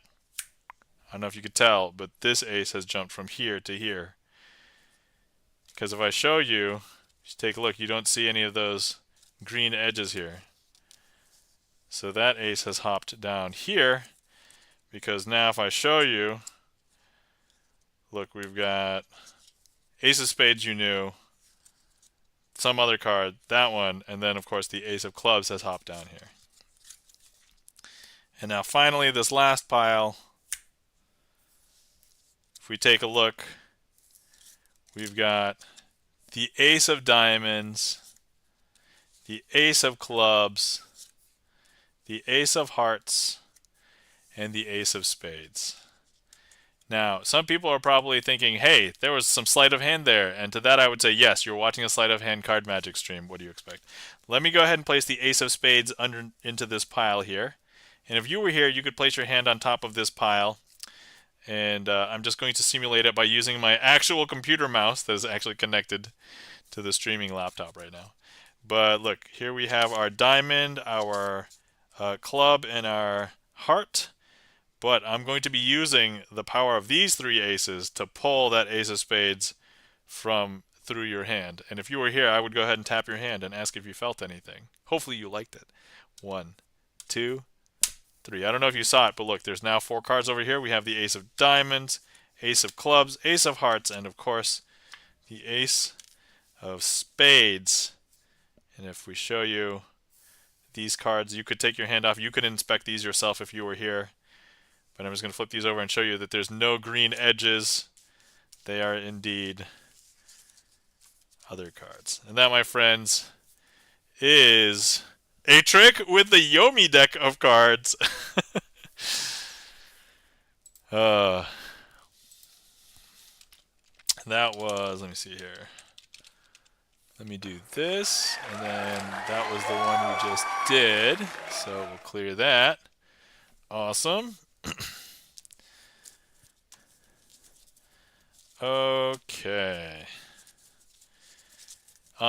Welcome in, Frolic Chris. I know you came in during that trick, and we said hi, and we shouted you out. But hello, how are you doing? If you wanted to answer our question of the day, what is a nostalgic movie that you watched as a kid? We talked about a lot of movies already, mostly like family kid movies. So like Surf Ninjas, Three Ninjas, Princess Bride. We talked about Star Trek movies as well. So yeah. Yay. Kroll the Conqueror. I've not heard Kroll in forever. That is literally a blast from the past. Like I don't even know many people that know about Kroll. That is insane. I know that. Wait, that was the movie that you were talking with Gibson Lens about, or was that no? That was Conan the Barbarian, right? Oh, Kroll! I've seen Gibson Lens has seen Kroll. No way. Sorry, I am just. I had to. That. Okay. I'm sorry. That was such a visceral feeling. I was just like, oh my god, no way. I've seen it in riff tracks form. Okay. That's a lot more expected, I guess. Oh wait, no, non-rift. Oh, okay, that was a lot less expected. Gibson Len is like punching me in the brain right now. But riff tracks told me about it. Oh, okay. Yeah, probably Chris says Krull. It has the glaive, that handheld telekinetic weapon, and a beast. Yeah, I mean, okay. Yeah. Oh, okay. And weird death screams. I mean, what 80s? Wait, that was the 80s movie? Or was that older? When did Kroll come out? I don't even know. But anyway, that's what, yeah, old movies screams. That's right. Oh, hold on. I have to look for, I have to prep for the next trick for Charlie. Thanks for the question. Oh, yeah, it was 80s. Yeah, yeah, okay, it was 80s. All right, that's right. I'm like, was it 80s or was it like, yeah. Okay, it was 80s. All right, awesome. Good. My memory doesn't deceive me that much. It does still deceive me a little bit, but Crawl is on Tubi right now. Oh, okay. I mean, I'm not about to stop stream and watch Tubi, but thank you for letting me know. If anybody else wants to go watch Crawl, there's the announcement. I will not blame you if Crawl is way more appealing than me.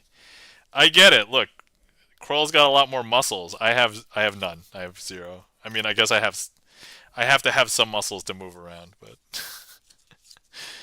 all right. The lead Crawl actor played Lieutenant Eddington on DS9.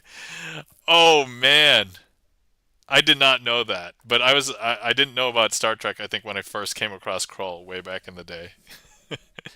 I mean, I knew of Star Trek, but I didn't watch it. So that's insane. That's crazy. I did not know that. When you say that, I know what Lieutenant Eddington looks like, and I'm like, there's no way he was Crawl. No, but now that you mention it, that's jeez. All right. Okay. So let me just slightly retheme this trick. Kenneth Marshall is the name of the actor, says Gibson Lens. All right. So here we have 1, 2, 3, 4. Now, 4 of these are all aces, but I don't want you to think of these as aces. I want you to think of these as different, uh, different strongman shows and movies from the 80s and 90s. So, like, one of these is He-Man, and one of these is like whatever the Thundercats like leader is. But obviously, oh yeah, and one of these is Conan, but Conan the Barbarian, not Conan O'Brien, completely different people. But no, one of these is Krull the Conqueror, and Krull right now, after being discussed in chat, is going to be represented by the Ace of Spades. And so the Ace of Spades is going to be Krull the Conqueror, and he's starting to get like a how should I say? Some of the attention is going to his head. He just wants to be on camera for this entire trick, because also his name has flooded chat for some strange reason. Krull has been mentioned in this chat more than probably 1,000 other chats on Twitch. I'm just gonna wager that guess. So look, even if here's what we're gonna do. I'm gonna go ahead and take Krull out, and we're gonna try and place Krull here into the deck face down. Krull is gonna find a way to turn himself face back up, because that's what Krull do. All right, that's what Krull do. Krull wants to be on camera, the center of attention. Now, even if I wanted to punish Krull, so let's pretend the movie is on Tubi, and I'm like, no, no, no, I'm gonna go ahead and try and pause Tubi, so you cannot see Krull right now. So you can go face down into the face down deck. But no, no, no. Krull's like, for some reason, there's some technical issue. I either can't pause or it will just start playing by itself. Because look, we're going to see Krull again right here. I know. Is that weird? That's super weird, right? And so there's Krull. Now, here's what we're going to do. I'm going to try and punish Krull by taking him away from this frame. I won't hide him. You'll be able to see him in this frame up here. Follow Chris is like, or it's like a boxing match streaming on Netflix in 56K modem form. Super weird. I know, super weird, right? So look, I'm going to try and punish Krull. I'm going to take him and bring him up here. But actually, Krull is going to find a way to come back into frame, because look, there's only one card in my hand, and it's Krull the Conqueror. You're probably wondering, wait, who's in my other hand? Actually, there's the other three. There's He-Man, Conan, and Thundercats guy. um, and actually, yeah, let's and so, yep. So here, there, boom, boom, boom. There we go. And that, my friends, is Krull the Conqueror, center of attention. Lionel. Okay, see, for some reason I couldn't. I could. Oh yeah, Lionel. Yeah, I could. I totally forgot. I should have remembered because who is it? Snark. Snark would always say Lionel, and I'm like, I should have remembered that. You're right. You're right. Oh man, thank you kindly for the claps. Chan the Magic Man, Charlie's Beats, E Room, Gibson Lens, Thunder, Thunder, Thunder, Thunder, Cats says Frolic Chris. I just realized I should probably be a little bit quiet because 2 weeks ago I got a little bit loud on stream, and my wife told me about it the next day, and it's like, you need to be a little bit more quiet. And I'm like, that's okay. I'll have to justify it by Thundercats this time, but anyway. uh, Thank you for the request, Charlie's Beats. Hopefully you were not disappointed by the Krull the Conqueror version of it, but there you go. I'm glad I was able to name other strongmen from the 80s. Or at least almost. I almost forgot Lino. I saw the Thundercats premiere on UHF TV after Voltron. That's so cool.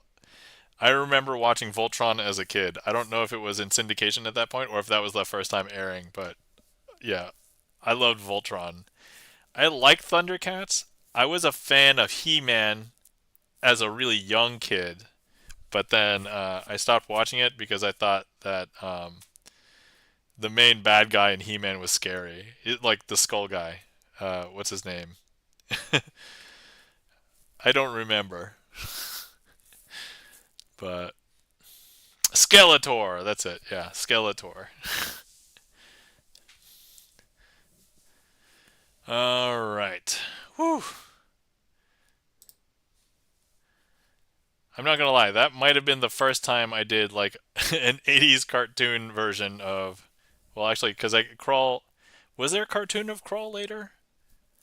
I don't remember. I know that there was a He-Man movie, which, by the way, if anybody is familiar with the original He-Man movie, like He-Man Masters of the Universe, the guy who plays Tom Paris, his name was Robert McNeil. He was in the original He-Man Masters of the Universe. Frolic Chris says no. Krull was a one-hit wonder movie. Ah, okay, all right. I don't think there was a Krull cartoon. Oh, okay, that makes sense. I haven't watched Masters of the Universe. Oh, okay. Well, Bert, if you want to watch He-Man Masters of the Universe, the original one, the character Robert Duncan McNeil is in it. I'm not saying it's a good movie. To be fair, I watched it a long, long time ago. I don't remember how it is, so this is not an official recommendation. But if you need some tie-in to Star Trek for the movies that you watch, there is one for that one. It's easily viewable. I mean, yeah, if it's on Tubi right now, there you go, right? Barrier to entry is very low. All right, guys. Let's see. So, I'm thinking about wrapping up stream in like maybe the next 20 to 30 minutes or so. So, if anybody wants to request anything, feel free. Otherwise, I've been showing off a lot of stuff that we've found in the last cleanup session. Frolic Chris says, I watched Carmen Sandiego reboot on Netflix with my daughter. It's good. Awesome.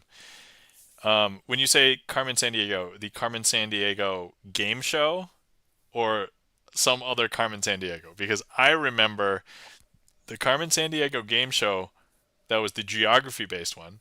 Where in Time is Carmen Sandiego game show. The cartoon Where on Earth is Carmen Sandiego. So I remember a lot of variants of Carmen Sandiego. Gibson Len says, there's going to be a new Carmen Sandiego game too. That's crazy. Yeah. I think I heard about that too. I wasn't like immediately enthused and was like, I need to, but my daughter might be interested, I guess. But yeah, I liked Carmen Sandiego as a kid. I was really like fascinated with the game show where they were like bringing the They were carrying like the light poles and sticking them in. If you guys didn't know, I actually ended up liking rockapella as a band for many years. Before I had access to world music. Um, so I was like, oh, rockapella. They sing everything a cappella, and I'm like, that's so cool. And I like the yeah, I like the harmonization, and that was like a new thing to me at the time. So yeah, so I liked the Carmen Sandiego theme song, and then I proceeded to like every other Carmen Sandiego theme song for different reasons. Because Rockapella only did theirs, and then like Where in Time is Carmen Sandiego, that was made by somebody else, and then Where on Earth is Carmen Sandiego, that was just made by whatever publishing studio. Was that Fox? That might have been Fox. So, um, yeah. Let's see here. What else? Okay. Kind of on a tangent related to the beer cards. I found this other board game which I know exactly where this came from. This was a gift from a friend of mine. It was a female friend of mine that ended up connecting me with my wife. But she and I used to party way back in the day, and she knew that I liked beer. But let me just show this off. So this is a board game that was a Kickstarter, but I think she got it after the fact. And it is called Drunk Quest. Yep, it is a game called Drunk Quest.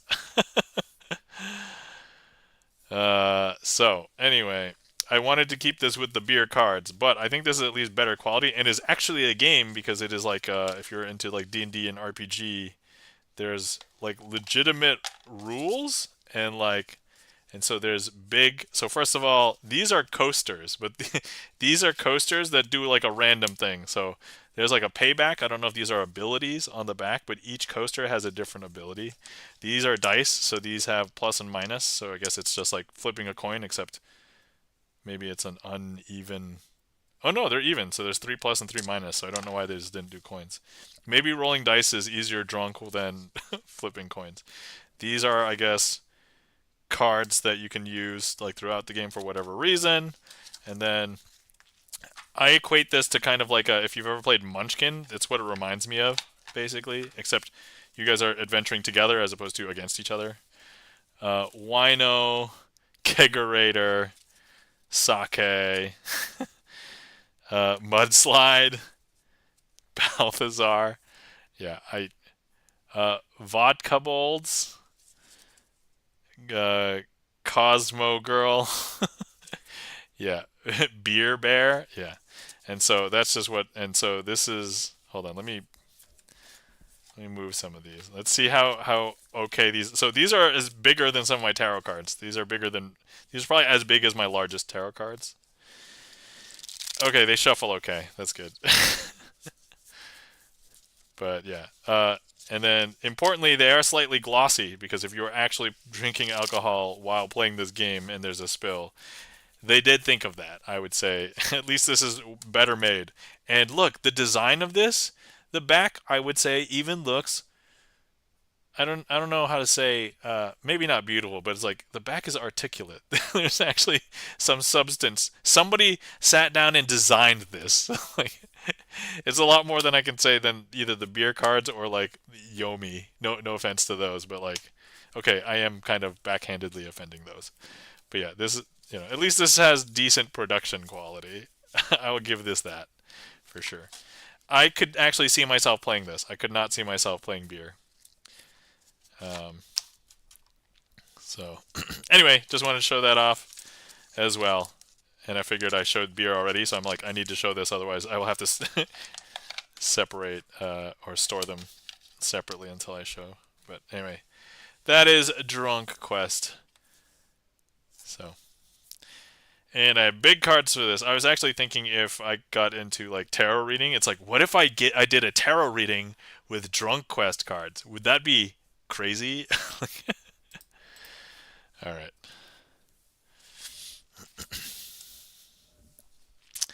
I guess I'm obligated to keep the Charlie Brown Christmas cards for Christmas, so I guess I'll keep those handy.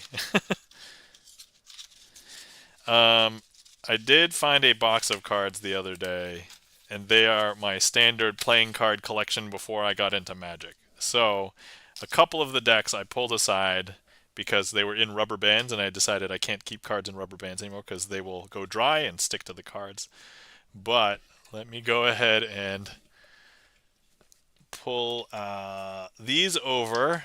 Oh my god, don't spill them please, because they are not connected or like contained in any way. And I probably will not be doing magic with these, but let me show them. I could probably do magic with 2 of these and not the other ones. Okay, alright. First things first, let's show at least the one that's closest to a standard real deck of cards. It is actually a regular deck of playing cards, but so here they are. This is a deck that is completely made out of plastic, and it is poorly and cheaply made, but they are waterproof technically. So these are plastic cards. But if you take a look at the thickness, so here's a regular deck of paper air cushion cards. Here are these plastic cards. They are drastically thinner. There's no air in between them, and they glide very easily. But that's how much space. And this is a full 52. Actually, these are 54 right here. So 54. Boom. But I think these we could conceivably shuffle without any issue. Yep.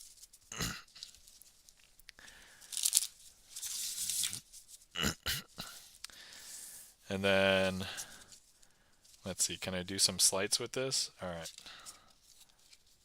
Okay. All right. How many cards are on my hand? I'm going to say 1, 2, 3, 4. No, there's more than 4. Okay, 1, 2, 3, 4. All right. But now with these, I can make it look like a lot. There we go. I don't even know how many that was. 12. That was like 11 cards. Okay, let's see. Another deck. Now this one I am certain I could not do anything with, but we're going to show it off anyway. Here's a deck. I have no container for this. It is a small button deck. So it is literally a deck of cards in which each one is the size of like a big button.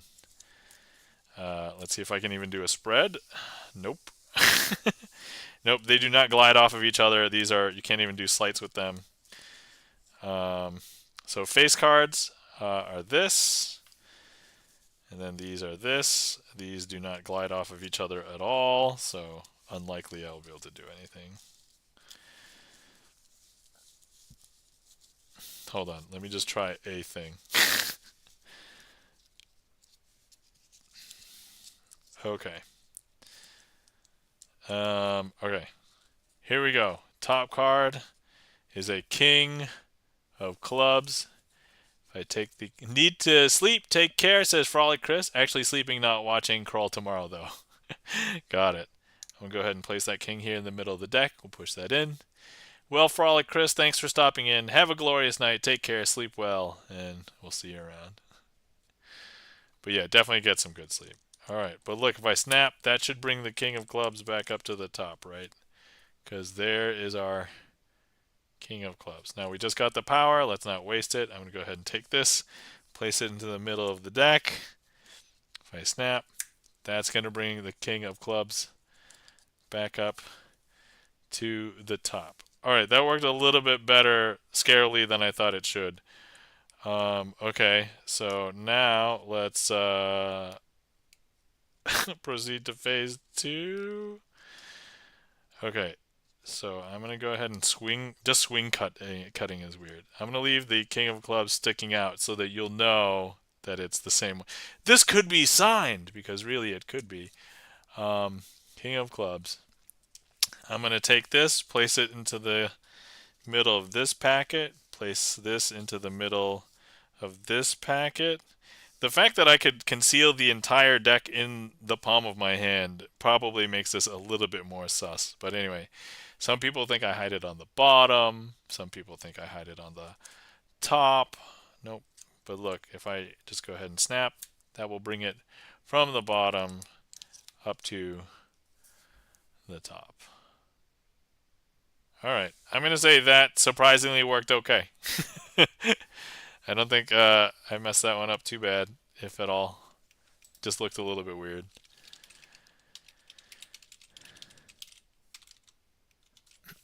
I'm just going to add that to, and I'm going to do it so that I'm going to keep stats. Alright, and then the other two are kind of similar to each other. But this is a mini deck of cards. And if anybody looks at the back deck design, thank you kindly for the claps, E-Room. So this is a tiny deck of cards. So here's a regular card, poker-sized playing card. Okay.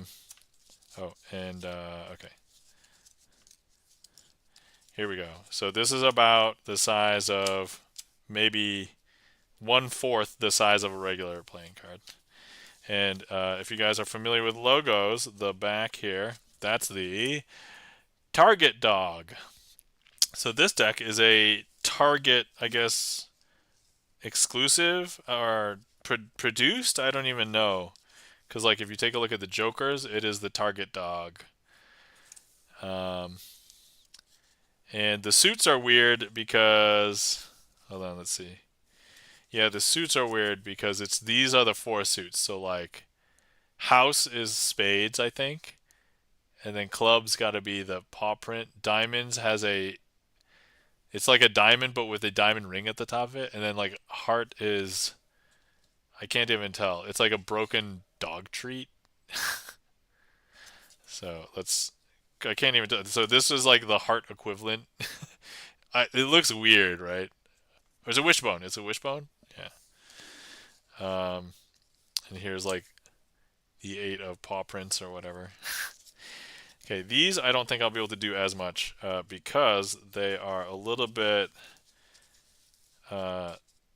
stiff to bend, and I'm afraid if I bend it too much, it could like severely damage the card because they are made out of like cardboard paper. Yeah, so I don't want to go too crazy.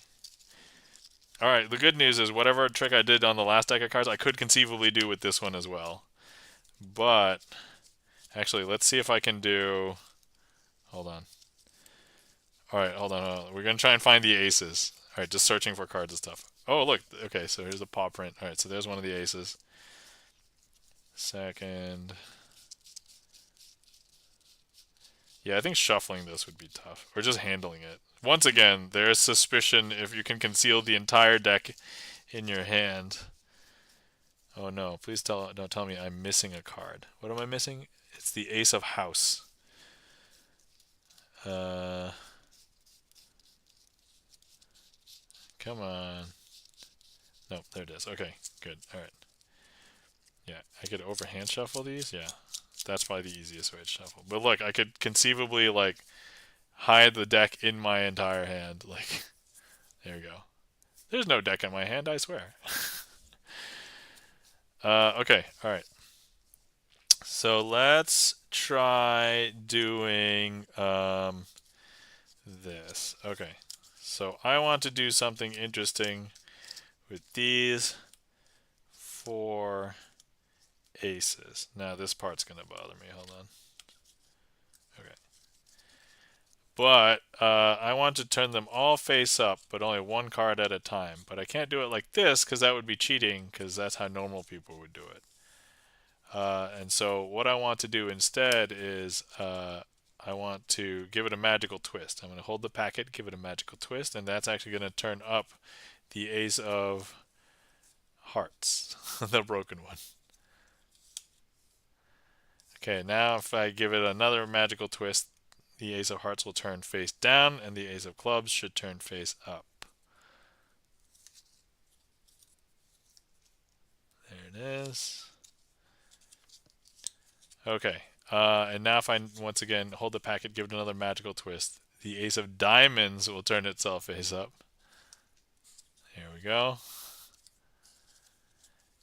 And then finally, we have one other ace to hit up. It's going to be the Ace of Weird Spades, which is Ace of House. So even if I give this a magical twist, all of the cards will be face down still. Yeah. Even if we give it 2 magical twists, everything's going to be face down. But now if I just snap, that will turn up the Ace of House.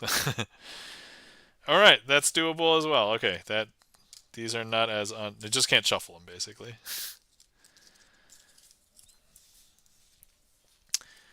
Okay. All right. And then finally, and this one might be slightly less impressive because you just saw that one. Hold on. Let me get statistics here.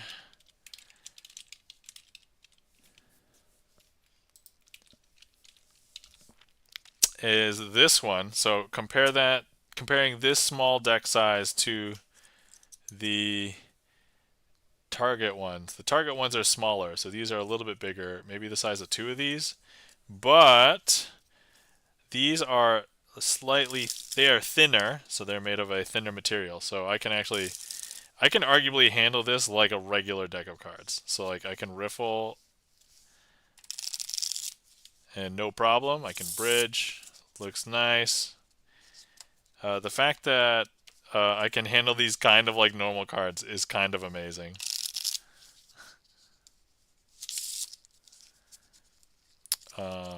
So yeah.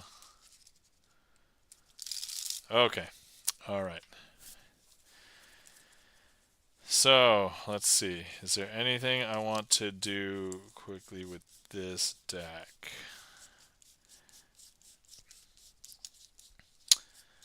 All right. Let's use 9s because I found 2 of those first. Okay, 999. Okay, so we have our cute deck: 9 of diamonds, 9 of clubs, 9 of hearts, 9 of spades. I'm going to keep these off to the side to be helper cards in a second. Now we need a selection. It can be anything. We say stop. Let's pretend it's this 5 of clubs. So here's what I'm going to do. I'm going to grab the 5 of clubs and we're going to stick it into the deck over here. And then now we're going to use our helpers. And this is what we're going to do. I'm going to go ahead and use the I'm going to use the 9s. We're going to turn them all face down. This part's a little bit weird because I'm just like used to like a full pack. And turn all the 9s face down, and I'm just going to wave my hand. Oh, my hand covers a lot more distance because all the cards are tiny. 1, 2, 3. And actually, all 4 of those cards have turned into 1 card. And actually, if I spread now, that 1 card that's in here is now... Nope, I cannot spread. That 1 card is now 4 cards. Okay, so that's the weakness of this deck. It cannot spread very well. Yeah, they do not glide off of each other. But that 1 card is our 5 of clubs. And then these 4 cards are...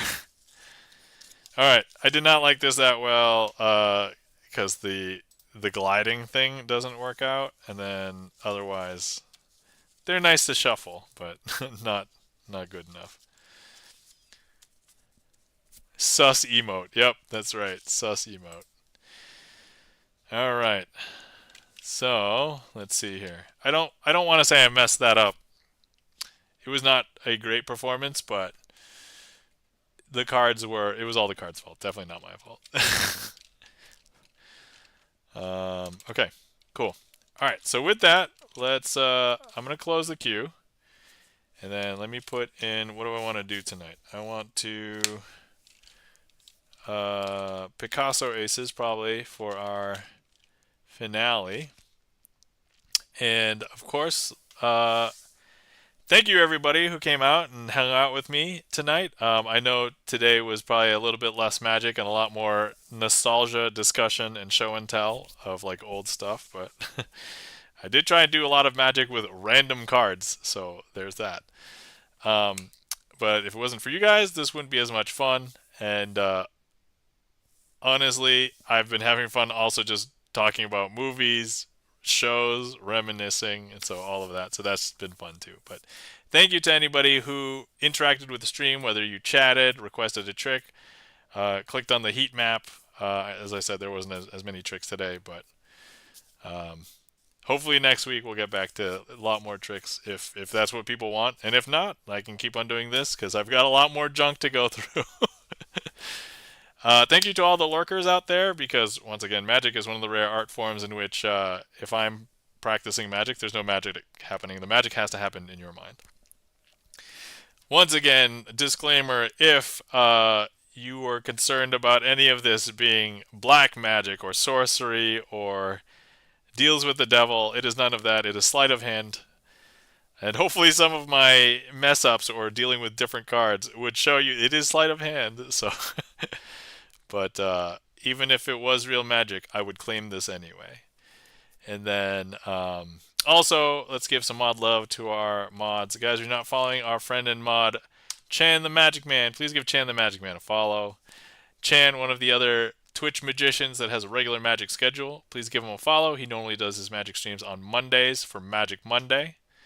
So please give Chan a follow. And then also, if you're not, and and please follow everybody under Magic Twitch. There aren't many of us, but notably, if you like Magic and you've not been to a InfoXZar stream, please visit InfoXZar stream because all Magic all the time, all different kinds, not just card Magic like you see here. So, also, if you're not following our friend and mod Gibson Lens, aka Bert, please give Gibson Lens a follow. Gibson Lens plays VGM, esoteric music, popular music, composed a lot of his own originals, so please give Gibson Lens a follow. We've also been talking about movies over there, so. And yeah, so this is what we're going to do. We are going to attempt to do the finale. I do not like to end on a trick that I mess up on, so if I do this perfectly fine, then we will find somebody to raid. If not, then we will do another trick, and then hopefully I don't mess that one up, and then we will once again still find somebody to raid. And so that is the plan, everybody. Okay, cool. All right, awesome. So here we go. Finale. So first things first, I have a deck here, and it is. I want to show you that it's a blue back deck. These aces did not come from this deck because I want to show you that it is. These are red backed. So Ace of Hearts, Ace of Clubs, Ace of Diamonds, and Ace. All right, here we go. We're gonna mulligan. All right. Nobody saw anything. Shh. Okay, let's start over. Okay, all right. This is the problem sometimes when you do a stream and then you clean up after yourself and you did not clean up. Okay, here we go. Here we go, guys. We have a... You saw nothing, says Chan. Thanks, Chan. All right. Blue back deck. Red backed aces. Ace of Hearts. Ace of Clubs.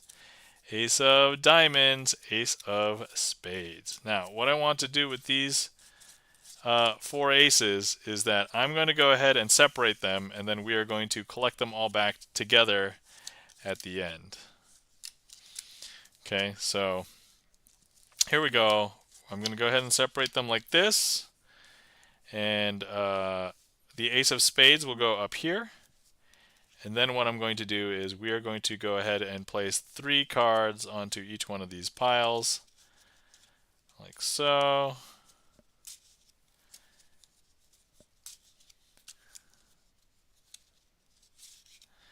And then what we will do is square up. And now we will make the aces gather together. Kind of like the Avengers. They're going to assemble like the Avengers. That's right. This is where I'm tying in the whole movie theme again. So, Avengers assemble. Of course, they all have the letter A on them, right? So that's how they're going to assemble. So look, we can see that this is an Avenger. And all we have to do is say, Avengers assemble. Now this Avenger is going to hop up there because look, if we take a look, there's no Avengers here now. See, look, there's no A.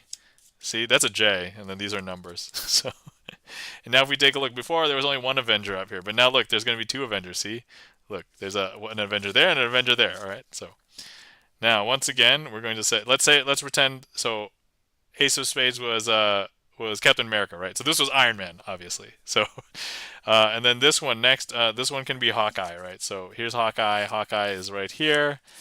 And then Hawkeye is going to get the call, Avengers Assemble. And now look, if we take a look, there's actually no Hawkeye up here because now if we take a look, yeah, none of these are Hawkeye, right?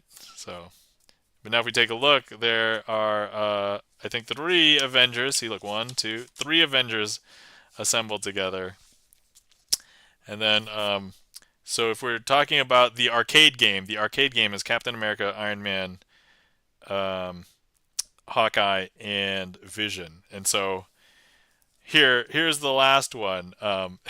Jack is Justice League. Oh, I see. Yeah, Jay is Justice League. That's right. So here we have Vision, and look, you're probably wondering if this really is Vision, because alternate realities and things like that. But look here, I'll show you. That really is Vision, the Ace of Diamonds, right? And you can even take a look. If I place Vision amongst these, you'll know that Vision is still there. Vision is still here from the front.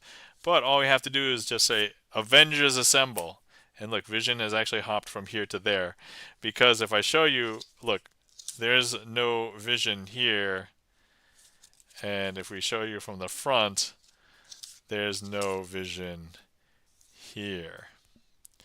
And now if we take a look, all of the Avengers are up here. 1, 2, 3, 4 Avengers, because here's Vision, the Ace of Diamonds, Captain America, the Ace of Spades, the Ace of Clubs, and the Ace of Hearts. We'll call clubs Iron Man, and hearts can be Hawkeye. There you go. And that, my friends, is Picasso Aces, Avengers style. And we'll call that a finale.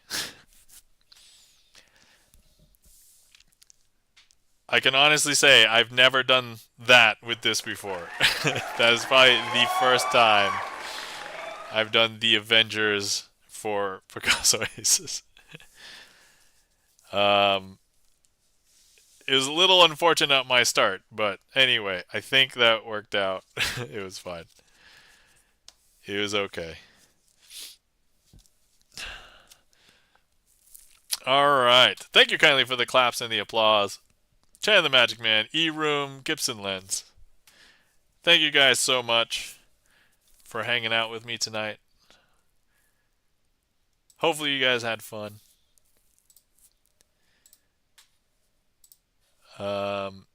Thanks for trying to get that, Chan. I was just like half a second faster than you. But thank you. Alright, so, and with that, let's go find somebody to raid. Let's see, who do we want to raid today? Let me go consult my spreadsheet as well and see who's available and whom we have maybe either never raided or not raided for a very long time. So let's see here.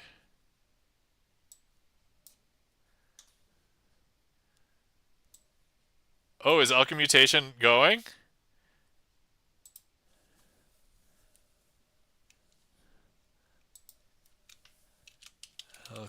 Better do it before he raids you. Uh-oh, uh-oh. Alright, guys, it looks like Alchemy Mutation is live. Yeah, guys, we're going to raid over to Alchemy Mutation, a.k.a. Craig. So, let's go ahead and... Alright, do it fast. Alright, raid Alchemy Mutation. Alright, guys. Thanks for coming out. We're going to raid to Alchemy Mutation, aka our buddy Craig. Everybody have a glorious night. Take care of yourselves. Remember to hydrate. Remember to stretch. And yeah, we have to raid Craig because he is like the #1 raider to this stream. So we're going to raid over there. And I have to copy a raid call. So everybody take care. And we will all see you around. All right.